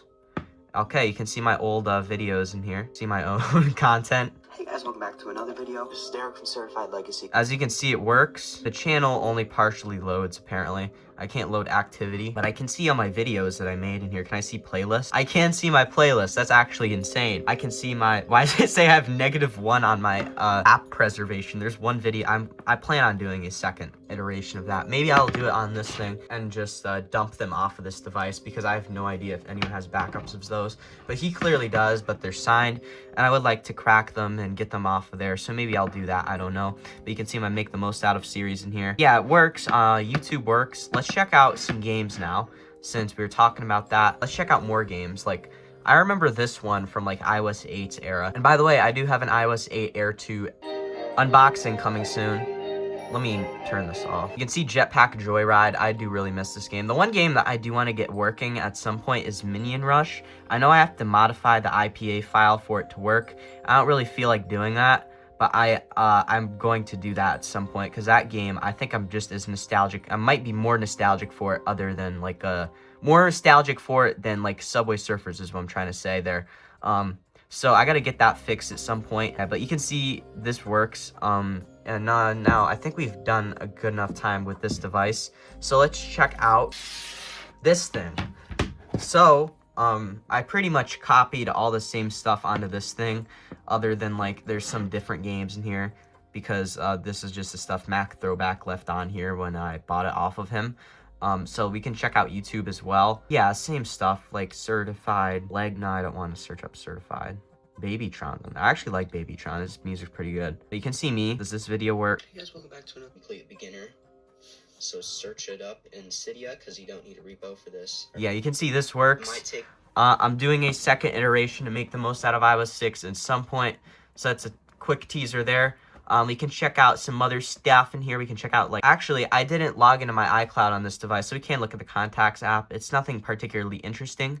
Reminders. Reminders still has a bit of texture. I don't know if you can see that. But early iOS 7 still leaves a bit of texture in their flatness on some of these things, which is pretty interesting, not going to lie. But you can see we have reminders up and running here. Same thing with the Notes app, where it just has a little bit of texture in the design, where it just actually is kind of skeuomorphic, I'd consider it, just because it kind of mimics a real notepad, more like a piece of paper other than like a notepad, but it's kind of mimicking it. So maybe that's a little bit of skeuomorphism left there. And yeah, there's a bunch of other stuff I can go in here because this is 7.0x and there's a bunch of bugs we can mess around in here.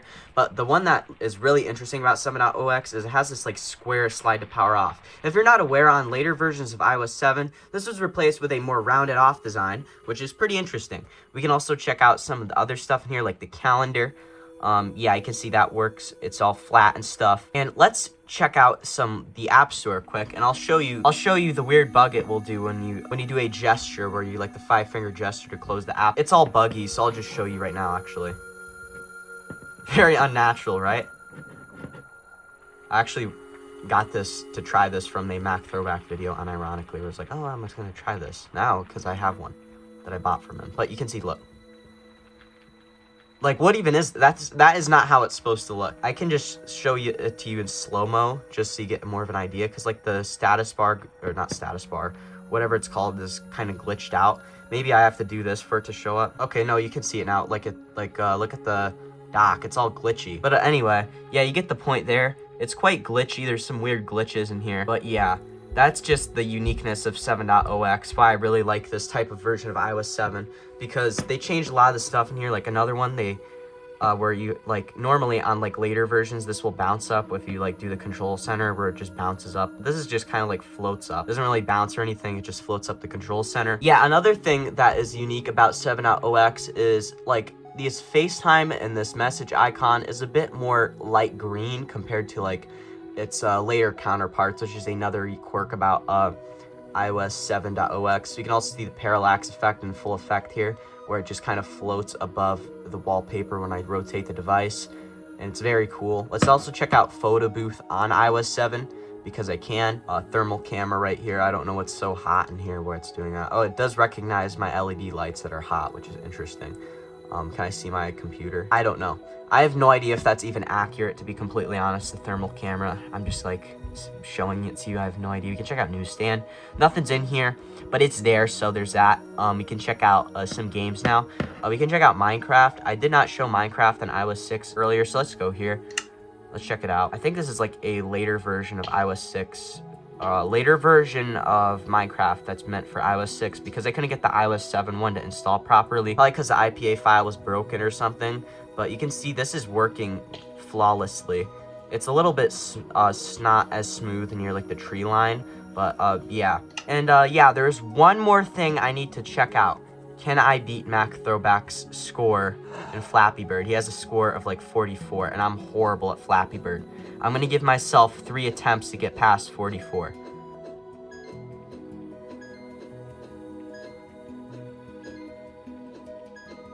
We're still going. Oh, yeah. No, I didn't. Okay, I'm 2 more attempts, okay? I know I'm not gonna do it, but I want to try, at the very least. Because I f***ing suck at this shit. Ah, fuck. Okay, let's try again. One more time, alright?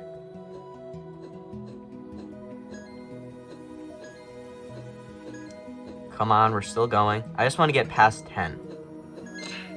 I can't get past 7. 6, okay. But yeah, you get the point there. That is iOS 7 on this device. We can also, before we sign off, I actually want to go through the wallpaper selection on iOS 7, because iOS 7 has my favorite wallpaper selection out of any iOS version, in my opinion.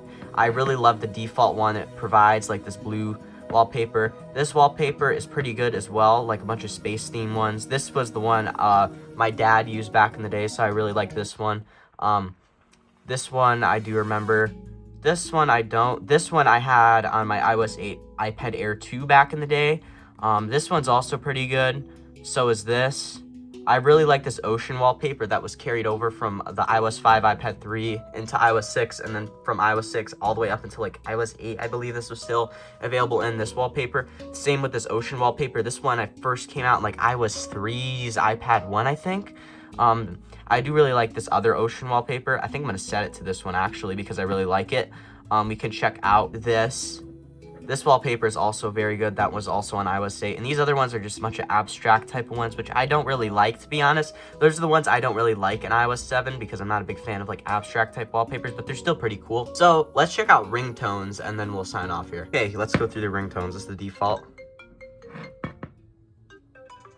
We'll also go through the iOS 6 ones because I didn't do that on this iOS 6 one, on this iOS 6 iPad mini for some reason.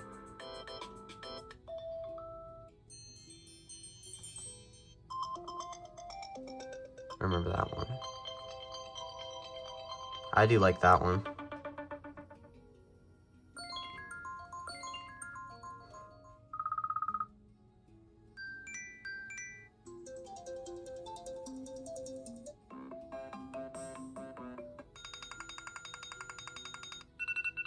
This one I don't like because I have to wake up to that every morning.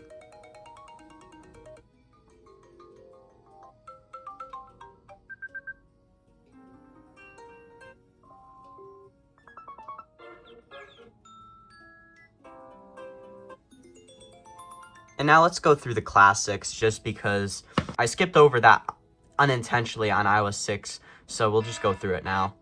And by the way, the iOS 6 wallpapers I'm not going to go through because you probably know them at this point, but if you don't, I've gone through them before and I might do that in another future video.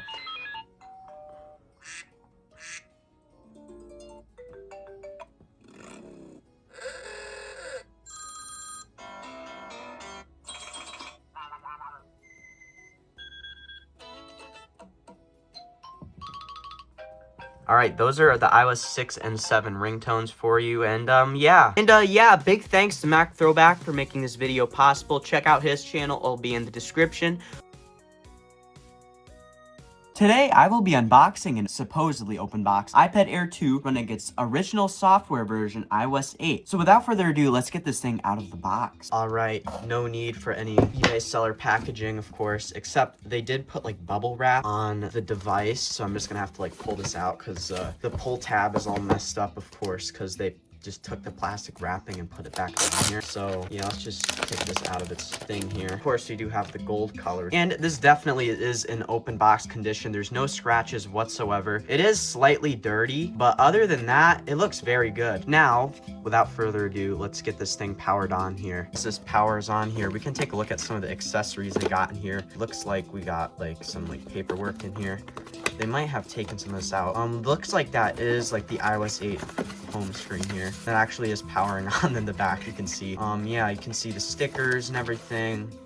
iPad info, stuff like that. We got the charger, of course, which is good. And let's get this thing powered on right here. And here you go. We can see we do have a different wallpaper applied and it's already activated. But I can tell this is iOS 8 because of this red music icon right here, which was removed in later versions of iOS 8. So at the very least, this is iOS 8.3 and earlier. So without further ado, let's go to general and about, and we got to see the iOS version right here. We're running the very first iOS version, iOS 8.1, as this was released a little bit later into iOS 8's life cycle, meaning iOS 8.1 is the very first version that this device runs, which is very cool. Let's also set up Touch ID right here. So I'm just gonna place my finger here, and there you go. You can see it is going in and working. All right, adjust my grip. I have to continue. Okay, and there we go. We have Touch ID set up here. I'm gonna set a passcode, and there you go. You can see we have the fingerprint added to this. So let's give this a try. And there you go, you can see Touch ID is working on iOS 8.1. And wow, there you go. You can see this thing is basically open box condition. with 100% capacity and only 6 cycles. Now, don't freak out over the manufacture date right there, saying it's 2024. It was not manufactured in 2024. Sometimes coconut battery freaks out and like does this thing where it'll add like 10 years, and yeah. So say that is 2014 on 9/30, meaning this is a very early manufactured model, as the iPad Air 2 did release on October 22nd of 2014, meaning we have one that is very early on. That's why it's on iOS 8.1. All right, now that we have confirmed the iOS version, let's go over the specs and history of the iPad Air 2. The iPad Air 2 released October the 22nd of 2014 and 3 color options: silver, gold, which of course this one is, and space gray. It had storage options ranging from 16 to 128 gigabytes. This one, of course, being the classic base 16. It, of course, was the first time iPad had Touch ID, as the iPad Air 1 did not have this, weirdly enough, when, of course, this was the high-end iPad at the time in 2013, and Touch ID released the same year with the iPhone 5S, so I don't really know why they didn't do that.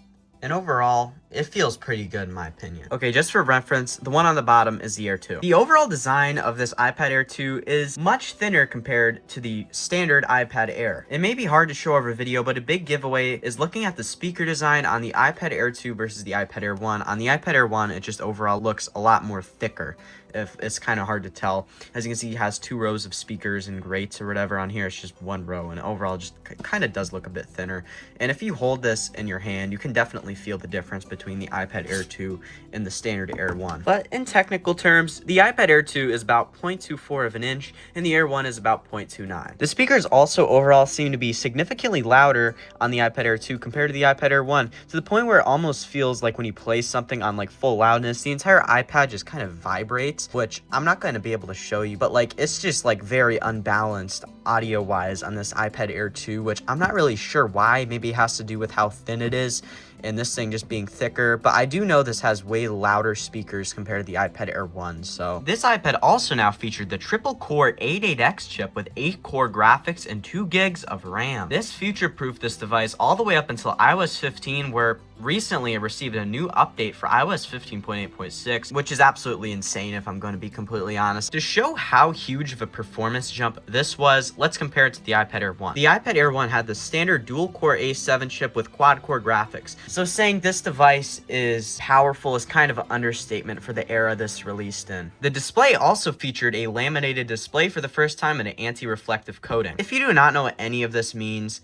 let me break it down for you. A laminated display is basically when a display is fused together, making it just one huge part. As before on the iPad Air first generation, it may be hard to show here, but it has a very visible air gap because the digitizer and the actual LCD on the screen is separated. The digitizer is basically what does the touch, and the LCD is the actual screen. Now, on the iPad Air 2, this is just one huge part. So that means the content is a lot closer to where you're touching, and it overall feels a lot better. And like when you tap it, it doesn't really feel hollow. Now let's compare that to like the iPad Air 1, for example.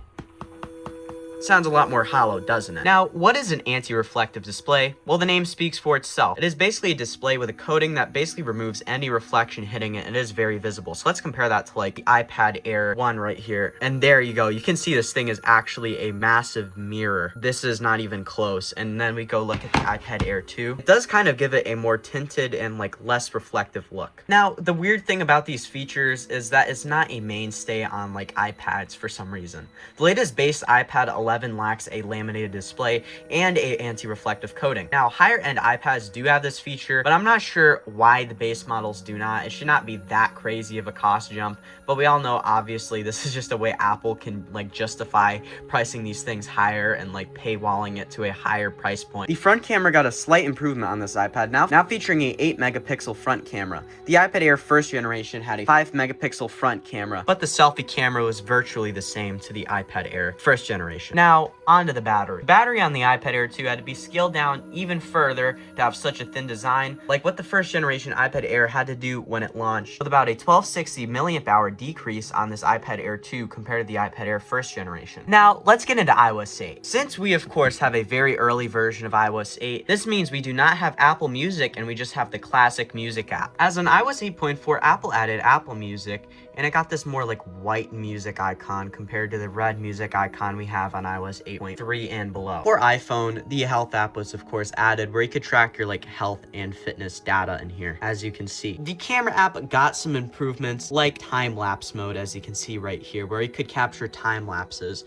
as on earlier versions this was not available. Capture timer was also added, which is usually great for like group pictures or if you're like setting something up to take a picture with. So all I got to do to like access it is I just have to like set a timer, and there you go. You can see it goes and tries to set it and has a capture timer on there. Continuity and handoff was added, which is absolutely an amazing feature. How it works is if you have multiple devices all signed into the same Apple ID and also on the same Wi-Fi network, the content on your devices would be able to be used on your other device, like Safari pages, reminders, etc. You could also make and receive calls on your iPad or MacBook, or receive SMS or MMS messages. Family sharing was added, where you could share iTunes, iBooks, and App Store purchases with up to 6 members of your family. You could also pay for your family's purchases with just a single credit card, and also approve your children's purchases with another feature called Ask to Buy. A feature called Quick Type was added to the keyboard, where it pretty much predicts what you're going to type based on what you're typing, or in other words, just gives you related words. So like you can see it right here, and you can see it's really just telling me iOS 8 is better. It says the new version is better.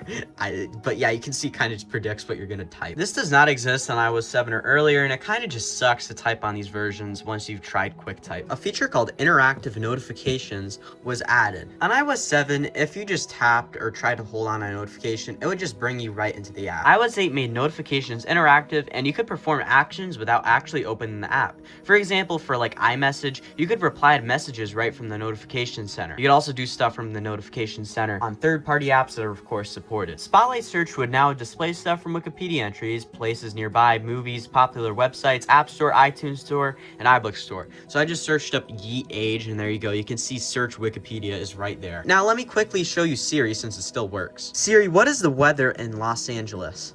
It's currently clear and 72 degrees in Los Angeles, California. Siri, play We On Now by Blizzy Boy. I don't know if you can see it, but it started playing that song. Siri, who plays in the Super Bowl? The Seahawks play the Patriots in Super Bowl LX on Sunday at 6:30 p.m. Siri, when does the baseball season start? The MLB regular season starts on March 25th, 2026. Siri, open Subway Surfers.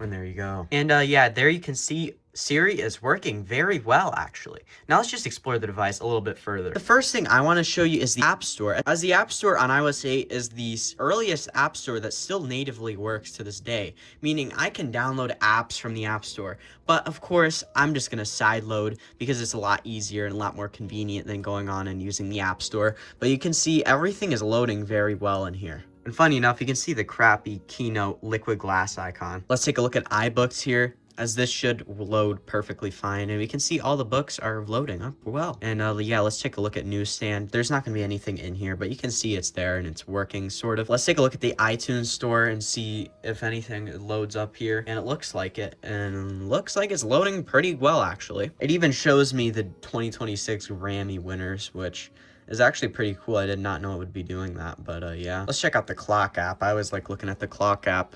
Yeah, there's nothing really interesting in here. We can take alarms. You can set an alarm in here. Like, let's mess around with some of the sounds in here. And there you go. Let's check out stopwatch, timer.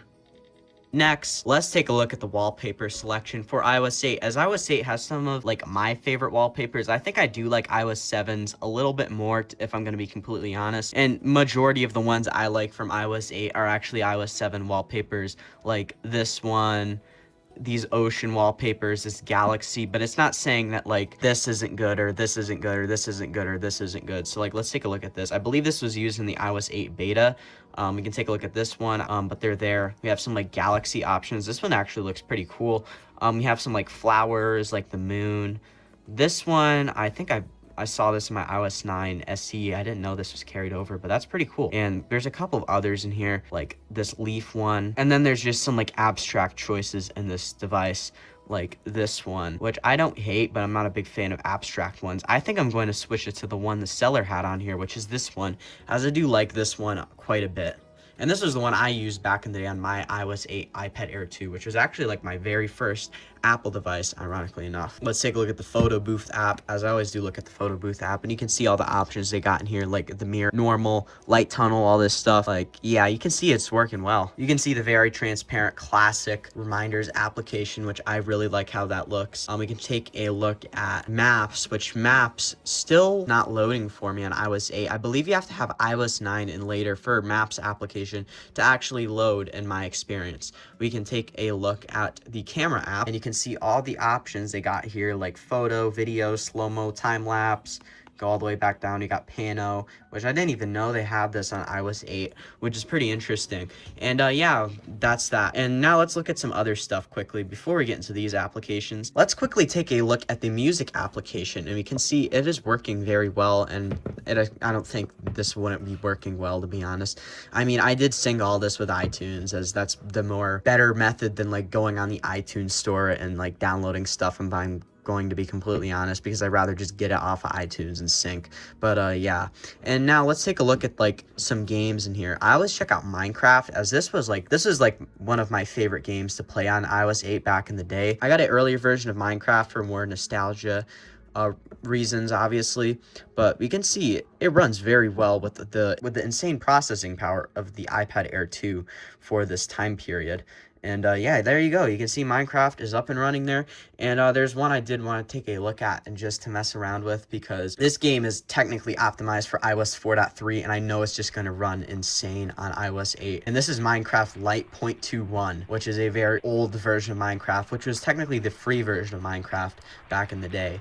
And this runs insanely well because it's not even optimized for this version of it. But of course, 32-bit applications still do work on iOS 8, meaning I can like take a look around this place, and it does look very old, and it does run very well, which is also very cool. But yeah, we can take a look at Subway Surfers finally. I did play this a little bit earlier, not gonna lie, just to test around applications on this thing, just to see how it feels, and it overall feels very well on this version. Like, it feels very good. It does sort of feel delayed. I'm not sure if that's just the device being slow or something. I don't know. It does sort of feel delayed when I like swipe around, or if that's like the version or something. I assume it's just the version and it's kind of buggy and not optimized for this iOS, which is completely possible if I'm being completely honest. But yeah, you can see it is running up here. I feel like this might be an earlier version. That's kind of why it feels a little bit delayed. I don't think there's anything wrong with the touch on this device, if I'm going to be completely honest. This device is in pristine condition, so I don't think it's anything wrong with the device, why this sort of feels delayed.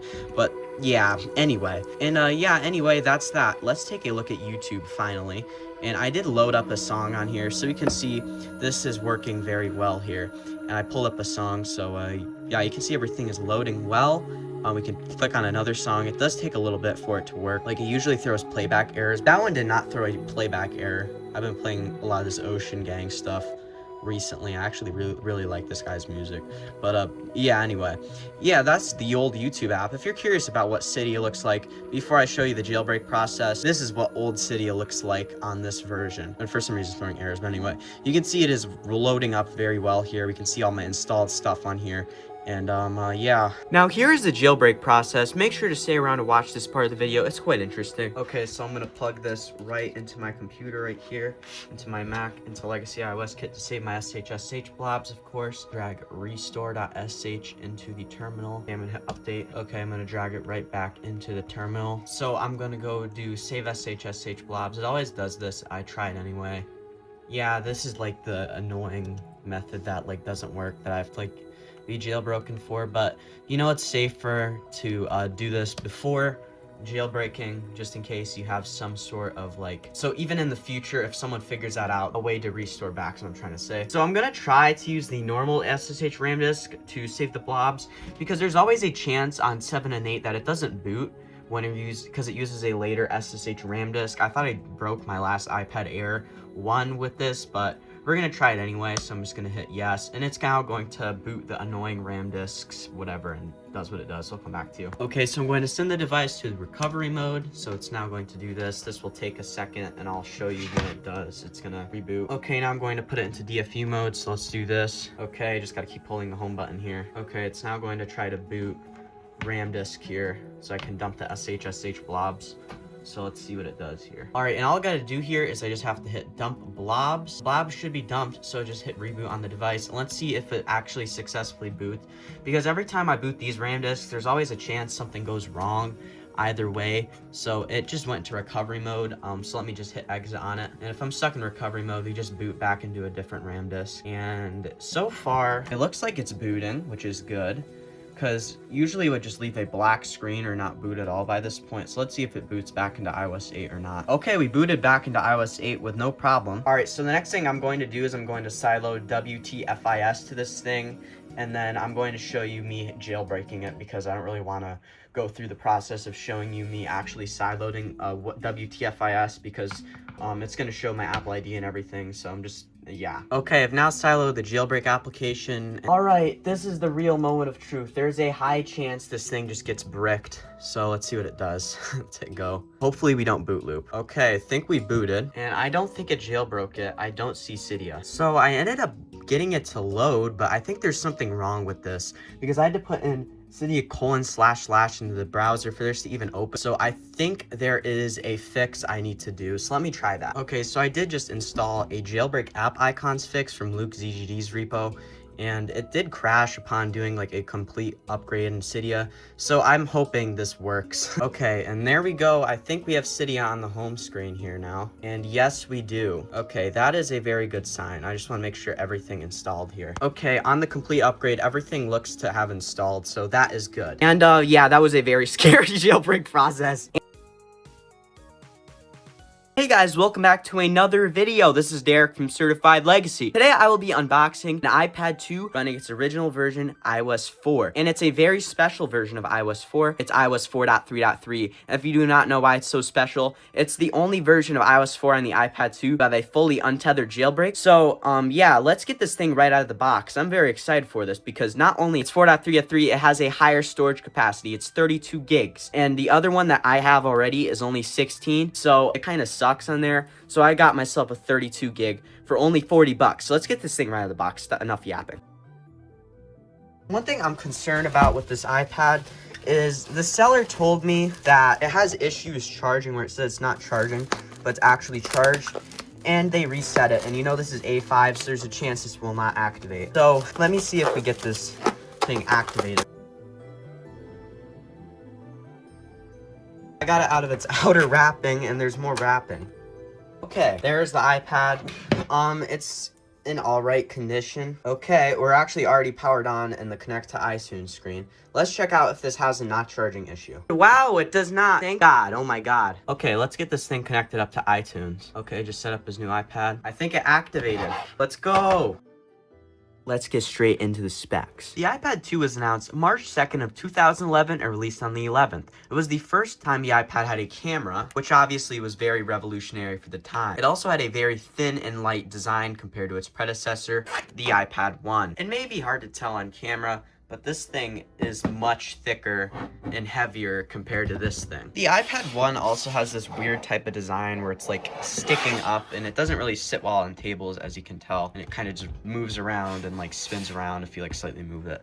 But like this is much flatter, just based on the design and how it is built. So it's a lot better there. It now actually had two color options, as the normal iPad 1 only had this like black bezel and silver back design. Well, on the iPad 2, you can now choose between a white bezel and a black bezel, which, I mean, it's not really saying much, but it's cool that you can actually choose from two colors now. It now had significantly better internals compared to the first generation, now having the dual-core A5 chip and 512 megabytes of RAM, which was double that of what the iPad 1 had. This is very noticeable if you like try to game on these things or try to do something that is also very taxing on the device. And obviously the iPad 2 runs significantly better. But the internals overall being better means it expands the lifespan of the iPad 2 by a ton. In perspective, the iPad 1 only got 2 iOS updates iOS 4, and iOS 5.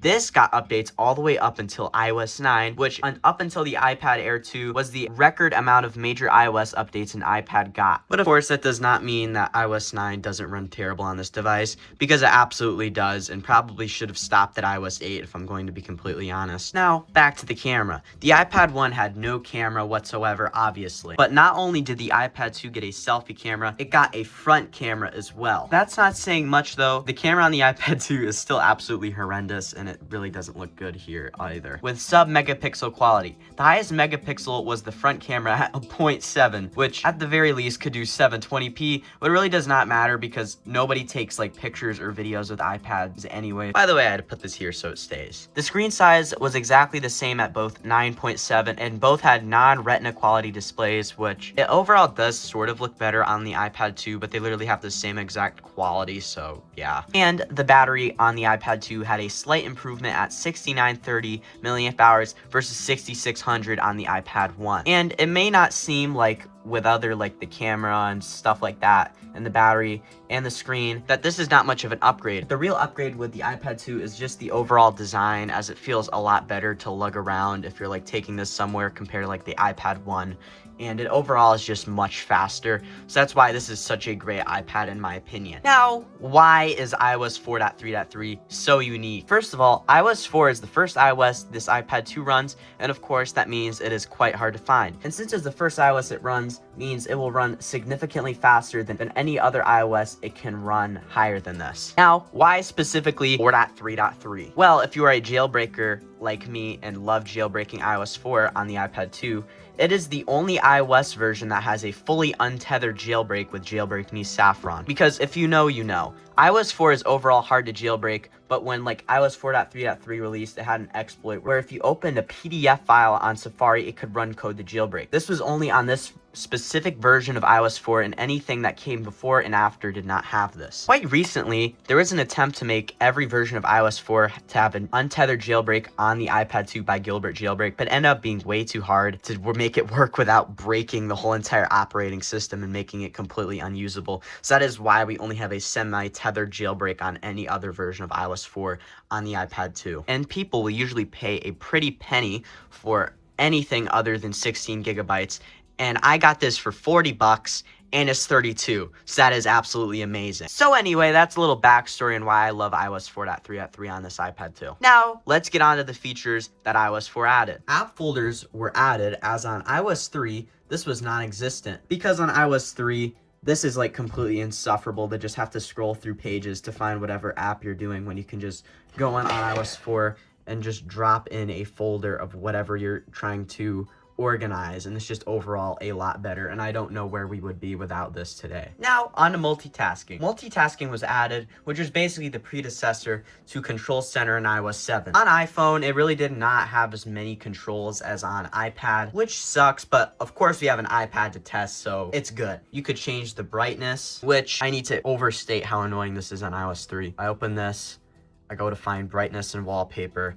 and I do this. You could also unpause and change whatever music is playing in your iPod library, which is amazing. You could also change the volume, and also you could close apps, which you could not do at all on iOS 3. FaceTime was added for the very first time, which was sick. It's crazy to think where we would be without video calling, especially on Apple devices like FaceTime and stuff, as because I don't know, would people be using third-party tools to do video calling, like using Snapchat or something? Would people really be doing that without FaceTime? I don't know. Game Setter was added in later versions of iOS 4, meaning we get this on iOS 4.3x on the iPad 2. It is basically a mobile gaming network where you can invite people to play games and like compare scores and stuff like that. Now, of course, that is all the main features. Let's get into jailbreaking and saving SSH blobs. All right, so I got it on the dock right here, and now I'm going to whip out my Arduino. Okay, so I'm gonna do here is I'm going to go into Legacy iOS Kit. I'm going to save SSH blobs. I'm going to hit onboard blobs. Now I have to go find the IPSW file. I got to go to iPad, and I got to find my iPad 2. I believe I just have a cellular model, so I'm just going to do iPad 2 GSM. Yes, iPad 2.2. I got to find 4.3.3's IPSW file. So right here, download. I'll come back to you when this is downloaded. Okay, so just select the IPSW, which I just downloaded. Okay, all I got to do here is just save onboard blobs. I'm going to do pwn DFU. I'm going to send to recovery mode, and you're about to see this happen So I'm just gonna enter, and there it goes. It's gonna go pop itself into recovery mode. Okay, we're now in recovery mode. I have to put it into DFU mode next, so I'm gonna do that. Okay, we're in DFU mode now, and we're not done. We have to put this into checkmate pound DFU mode with an Arduino. Okay, so I'm gonna open up Arduino IDE. I'm gonna plug this right into my Arduino. You're not gonna be able to see it, but I promise you it's plugged in. And now it's gonna try to checkmate it here. We'll have to see what it does, and it looks like it's actually doing this. Usually it does not do this off the rip, and I have to like replug it in and whatever, but let's see where it goes with this. Okay, now let's plug this back into my computer. I go back here, I just hit enter. I'm gonna check for device. Hopefully it goes and does that. It doesn't look like that. I might have to actually take this out of its dock and put it into just directly with the cable, because it doesn't appear to be detecting it for some reason. Like it didn't detect it, so I'm just going to just take this out of here. Oh, I know why. I know why exactly now. This is selected wrong. I had this set up for the mini one because I did this on the last video. Let me fix that. See, now you see A5, A940. That means we're good. Okay, all I gotta do now, I have to go and I have to find save SHSH blobs. I have to do this all over. Select IPSW, find my IPSW file here. So iPad 2.2. Okay, save onboard blobs. Yes, put this into DFU mode. Hopefully it goes in. I was a little bit late there. I think we're good, but we'll have to see. Okay, we're actually in DFU mode, even though I was a little bit late there. So I just gotta plug this back into my Arduino Uno. I have to go back here. I have to hit upload on the sketch to restart the whole process. What the heck just happened? I don't even know what error that is. Oh, it's doing, why is it doing that? It uploaded a different sketch. Why is it uploading a different sketch? I don't even want that. Ship ID not defined. Okay, I fixed it. It glitched out and removed the 0 there. So I think we've fixed it now, hopefully. We'll have to see what it does. Oh, it's actually checkmating now. That was weird. I don't know why it did that. Let's plug this back in and see what we do here. It just completely glitched out on me and freaked out. Let's see what it does now. Okay, I think we're going. Usually when I do these iOS 4 SHSH blob downloads, it usually gets like errors. It looks like we didn't this time, which is good. It just says dump SHSH seems usable for whatever. I don't think I see any errors here. And look, we successfully booted back into iOS 4. Now let's jailbreak this thing, which is very easy. Thankfully this is like the very easiest jailbreak ever. So I'll show you all I have to do here. I have to open up Safari, make sure I have a good internet connection, and I have to put in this site for a second. So I've gone to this site, Jailbreak Me Saffron, and what I do here is I select the one for my corresponding iPad. I am a cellular iPad, meaning I am iPad labeled 2.2. As you can see right there, iPad 4.3.3 HJ2, which means iOS 4, and then 2 corresponding to what type of iPad this is. So I'm just gonna select iPad 4.3.3 2. And there you go, it's gonna try to install Cydia. So let's give it a second here and see what it does. And there you go, Cydia has been installed. I'm gonna say I'm a developer, meaning I'm gonna get everything. It's gonna download everything, so it's gonna take a minute. It's gonna say network error, I just need to get certificates. I'm gonna do complete upgrade. Confirm, it's gonna still look like I'm not installing it, but I can see it's installing based on the status bar up here. Okay, I think we're good here. But what I'm gonna do anyway, I'm gonna go here, I'm gonna go to tlsroot.linton.ca. I don't want to re-jailbreak, so I'm going to exit out of that. I'm going to find the certificates here. And it just crashed. That. I don't want to re-jailbreak. Keeps trying to re-jailbreak, but I don't really want to. So TLS root. So I'm going to get unsigned iOS bundle because I need that for iOS 4 below. Install.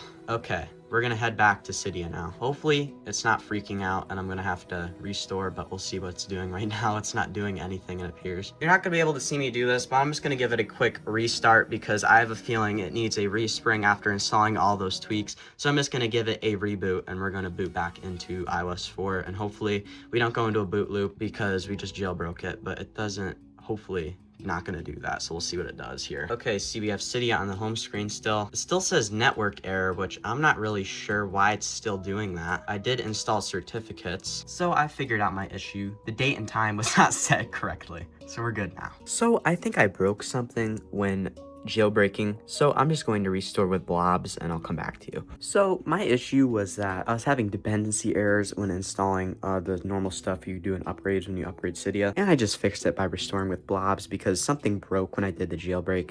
So that's how I fixed it and I'm all good now. Alright, I've officially spent 1 day with this device. I've synced stuff to it. I've got side-loaded stuff on here. I have YouTube working. Through that process of jailbreaking, I almost broke the device because whatever jailbreak I used broke the first time and I literally couldn't install anything, so I had to restore with the SSH blobs I had. Now that we have done all of that, we can explore this device a little bit. The first thing I wanted to do was check out YouTube. YouTube is very buggy on like the default version for some reason. Like sometimes things will work, sometimes they won't. Let's see if this song works or not.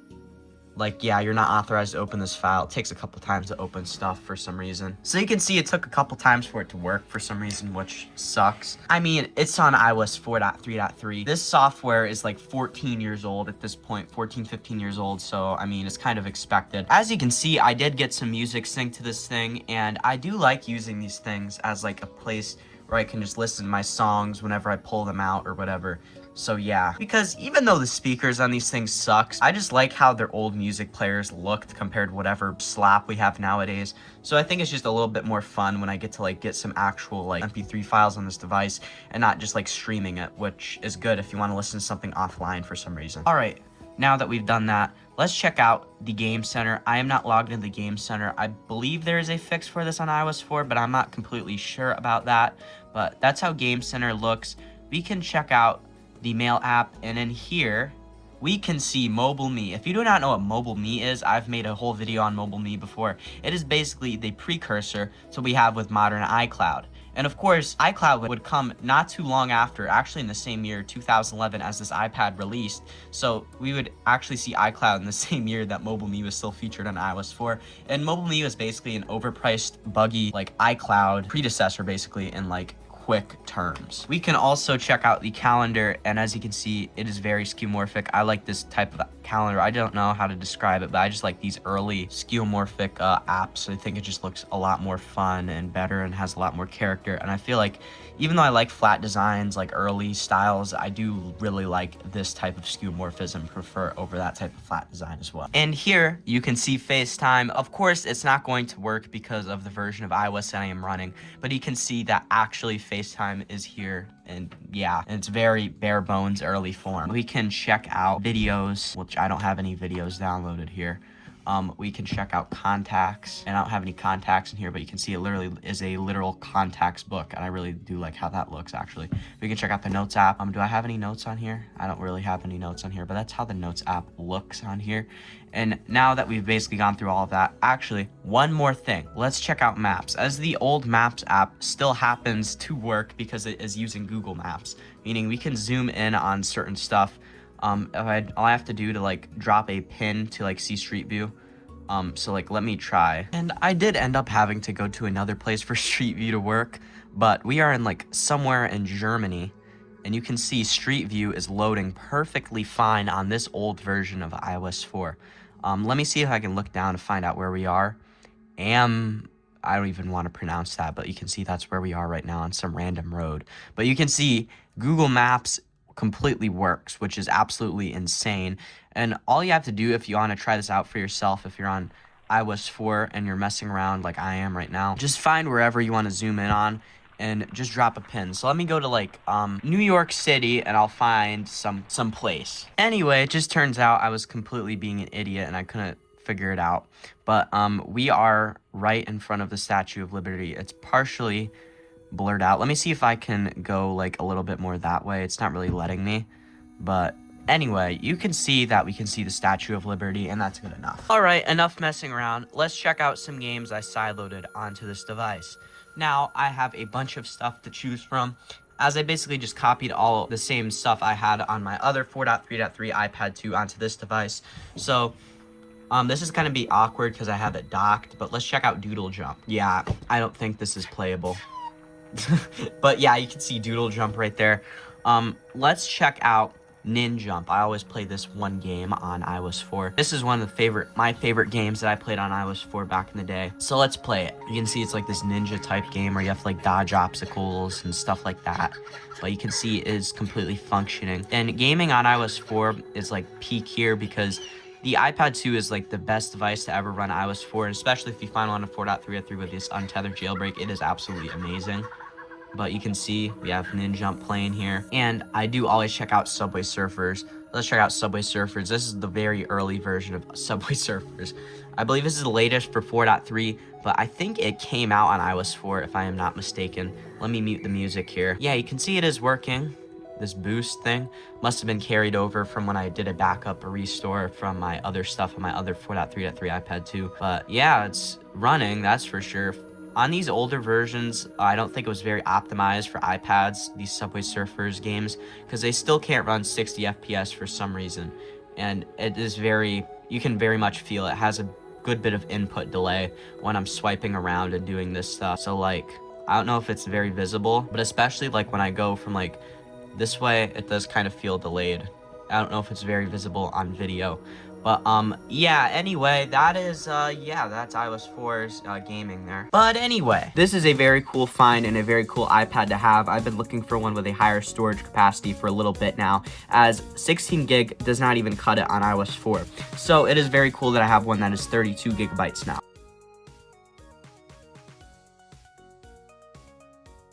Hey guys, welcome back to another video. This is Derek from CertifiedLegacy. Today I will be unboxing an iOS 7 iPad Air 1st generation. So without further ado, let's get this thing out of the box. Okay, so here is the iOS 7 iPad Air 1, it appears. This is the actual iPad itself, and they threw in a lightning connector, which is nice. So let me take this out of its packaging, and let's just check if there's any signs of being like bent.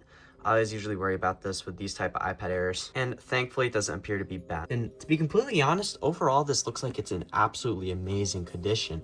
So without further ado, let's see if this thing has power. It looks like it does. This thing has been sitting for a little bit. I've been waiting to unbox this thing, so I have no idea what the battery charge will be on this thing. I think I ordered this like at least a while back at this point.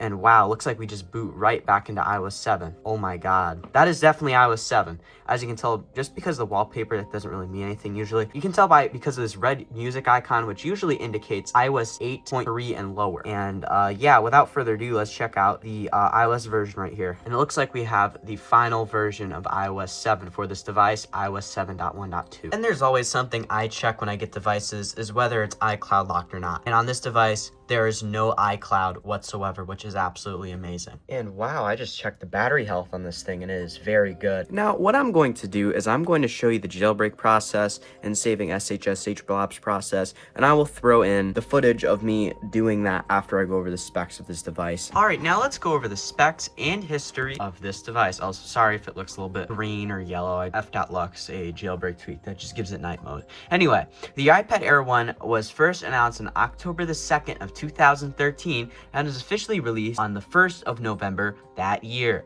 The version of iOS 7 that this iPad released with was 7.0.3, meaning we have the latest and most stable version of iOS 7 for this device, iOS 7.1.2. The iPad Air 1 was completely different in terms of design and internals compared to its predecessor, the iPad 4th generation. It featured this much thinner and lighter design compared to the 4th gen, closer to the iPad mini 1st generation that came before. And this is very visible if we just look at like the speaker design and everything about this device.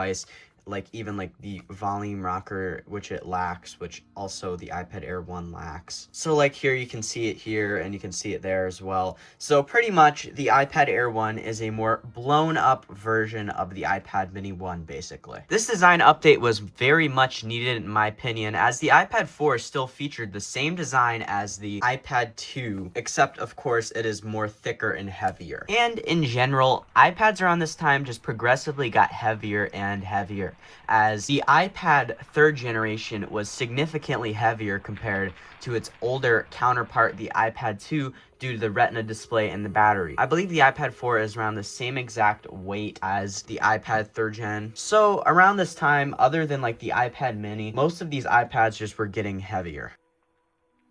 It is way slimmer and more noticeably lighter, so if you like hold this thing in your hand, you can very much feel it. So like now let's look at this thing, which is absolutely massive, and you can very much see the difference here. It's also like way more less boxy. I don't really have any other way to describe it compared to like this huge thing. It also has way smaller and way better looking bezels around the screen, as if we look at the iPad 4, it has this design where pretty much all the bezels around the whole entire screen are the exact same size. On the iPad 4 and earlier, it has this like weird like jutting out, like I don't know how to describe it, like plastic bezel around the iPad, and you can very much see that, where it just kind of has this like little plastic bezel type thing. And I'm not talking about this part, I'm talking about like the actual like rim that holds the digitizer in place. And if we compare that to what the iPad Air 1 has, it completely removes that and pretty much just hides it in between the screen, and it's way harder to see, and replaces it with this diamond chamfered edge,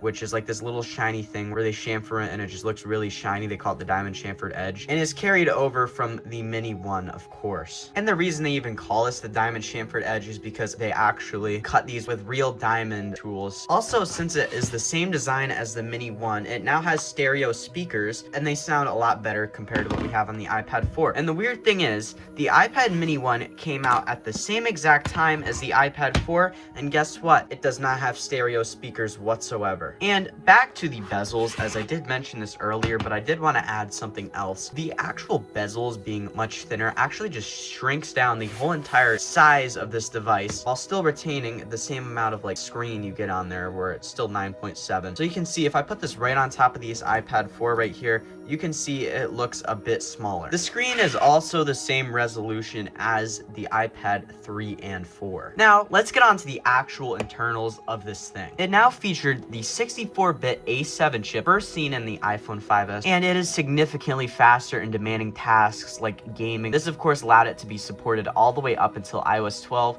where, of course, it really does not run that great, so I'm very lucky to have one on iOS 7. The cameras on both of these devices are not quite great either, both at 5 megapixels. They are pretty much the exact same, other than the Air 1 now supporting HDR. The front selfie camera is also the exact same, and on the selfie camera, there really actually is no difference. They're both 1.2 megapixels, and there's literally nothing new. They, of course, both had 1 gigabyte of RAM and storage sizes ranging from 16 to 128. Now, one thing that really bothers me that the iPad Air 1 lacks, that of course being Touch ID. This launched with the 5S the same year, and the Air 1 was the most top-of-the-line iPad at the time, yet it lacks it completely. And I overall find that very weird. I don't really know why they didn't include that, to be completely honest. They could have easily included that. But of course, the iPad Air 2 would get that just a year later. There is nothing else really noteworthy on this thing, so let's move on to iOS 7. iOS 7 was the first time Apple had done a major redesign. They've only done minimal redesigns in the past, like I don't really have a iOS 4, iPhone 4, or anything like that to show you. iOS 4 added this little reflective dock down here, as on iOS 3 it was like this more like, I don't know how to describe it, like metallic, less like reflective type dock, less 3D. Add wallpapers to the home screen on iOS 4, and also slightly change the color palette to be more blue on iOS 6. iOS 7 was a complete game changer in that regard, as it completely redesigned everything to be more flat and more modern. This can be seen across the whole entire software, from the lock screen lacking any skeuomorphic elements, and it even lacks the cool sound when you open it. So like, let's compare it to iOS 6. It has a little cool sound when you open it.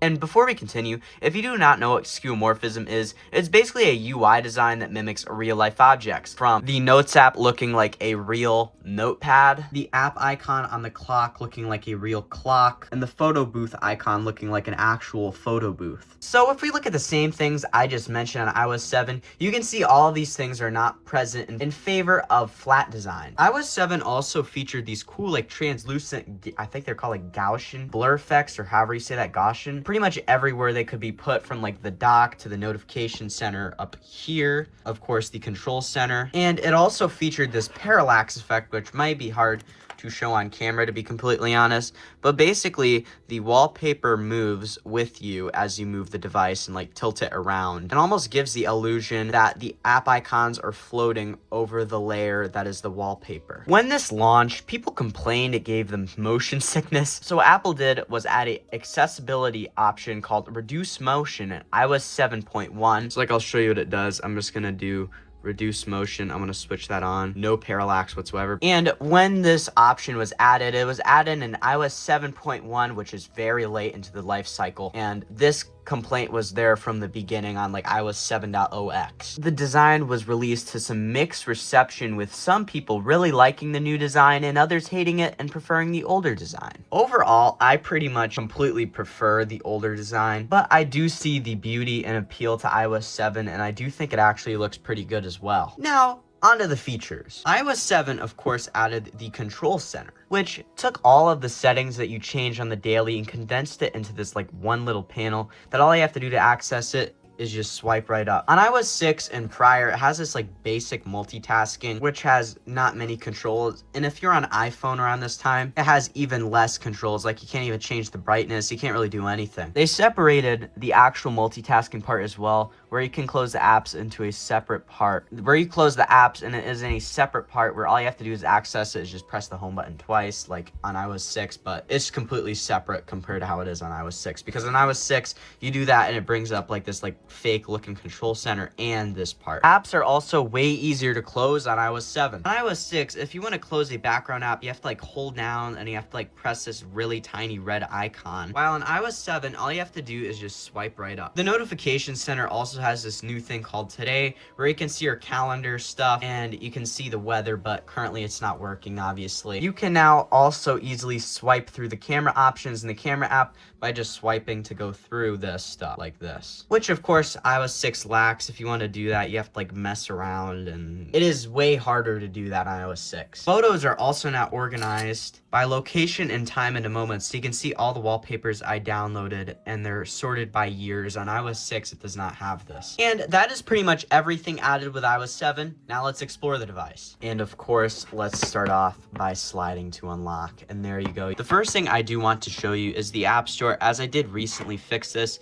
and you can see everything loads perfectly good. We can see the top charts here, and yeah, it worked perfectly good. Let's also check out the newsstand, as we can see the non-skeuomorphic newsstand application here. I can show you some music, and of course up here you would see I would just hit play and the song would play. And there you go, that's how that is. We can check out the non-skeuomorphic notes application, but on early versions of iOS 7, it may be hard to tell. It still has some texture on there, and it kind of looks like paper, to be completely honest. I'm not really sure why this still exists on iOS 7, but it is there, and you can see it works. And of course, here's the FaceTime application where you can see my ugly face. Most of this other stuff does not work, so I am not going to go over that, but you can see that is up and working. And one last thing, let's check out some games. And also, we'll also check out the YouTube app after this, but I do want to check out some games first. So let's check out Flappy Bird, which is very era appropriate, and I am not very good at Flappy Bird, as you can see. But let me have a couple tries here. So I'm just gonna. Okay, I give up already. But yeah, you can see that's Flappy Bird, and we can check out some other stuff that's a little bit era appropriate of this time. Let's check out Doodle Jump. Doodle Jump, I always play this. And the servers still work for Doodle Jump on this old version. I'm not really sure why. I can see other people's names and stuff in here, and it shows up my name recently. I don't know if it's just because I have the same application on Viteris or whatever, but I don't know. It's still there, and it's still semi-working. I have no idea how it even works. But this I'm significantly better at than Flappy Bird, as you can see.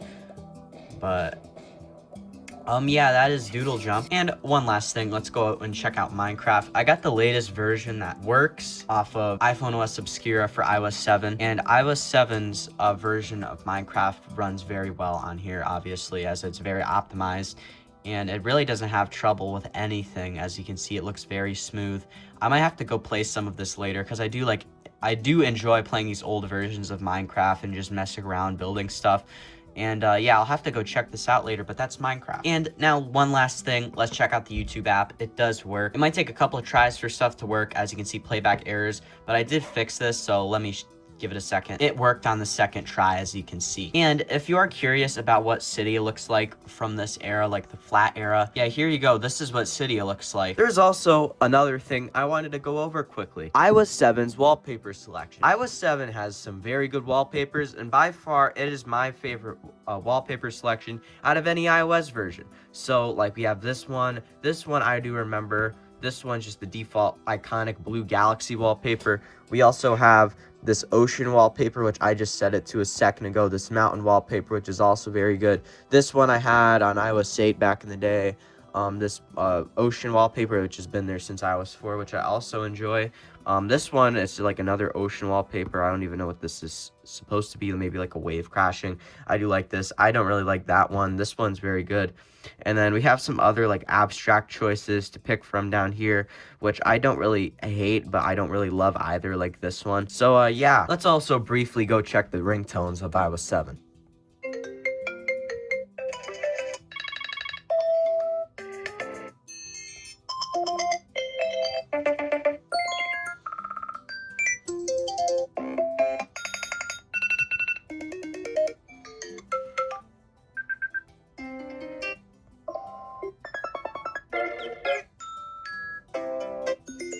Okay, that's where you would see the classic ones from iOS 6, as those are still an option.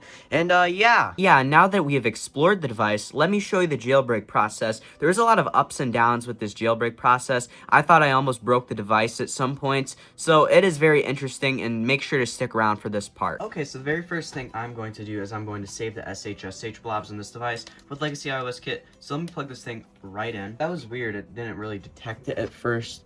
For some reason, like, it didn't detect it was charging. I don't know. But let's see what it does here. We gotta plug this in. So we're gonna save SSH blobs. We're going to do a onboard blobs dump. I have to go into RAM disk to do this, apparently. So I'm not jailbroken, so I'm just gonna Control C. Now what I'm gonna do, I'm gonna go here. I didn't know I had to boot RAM disk to do this.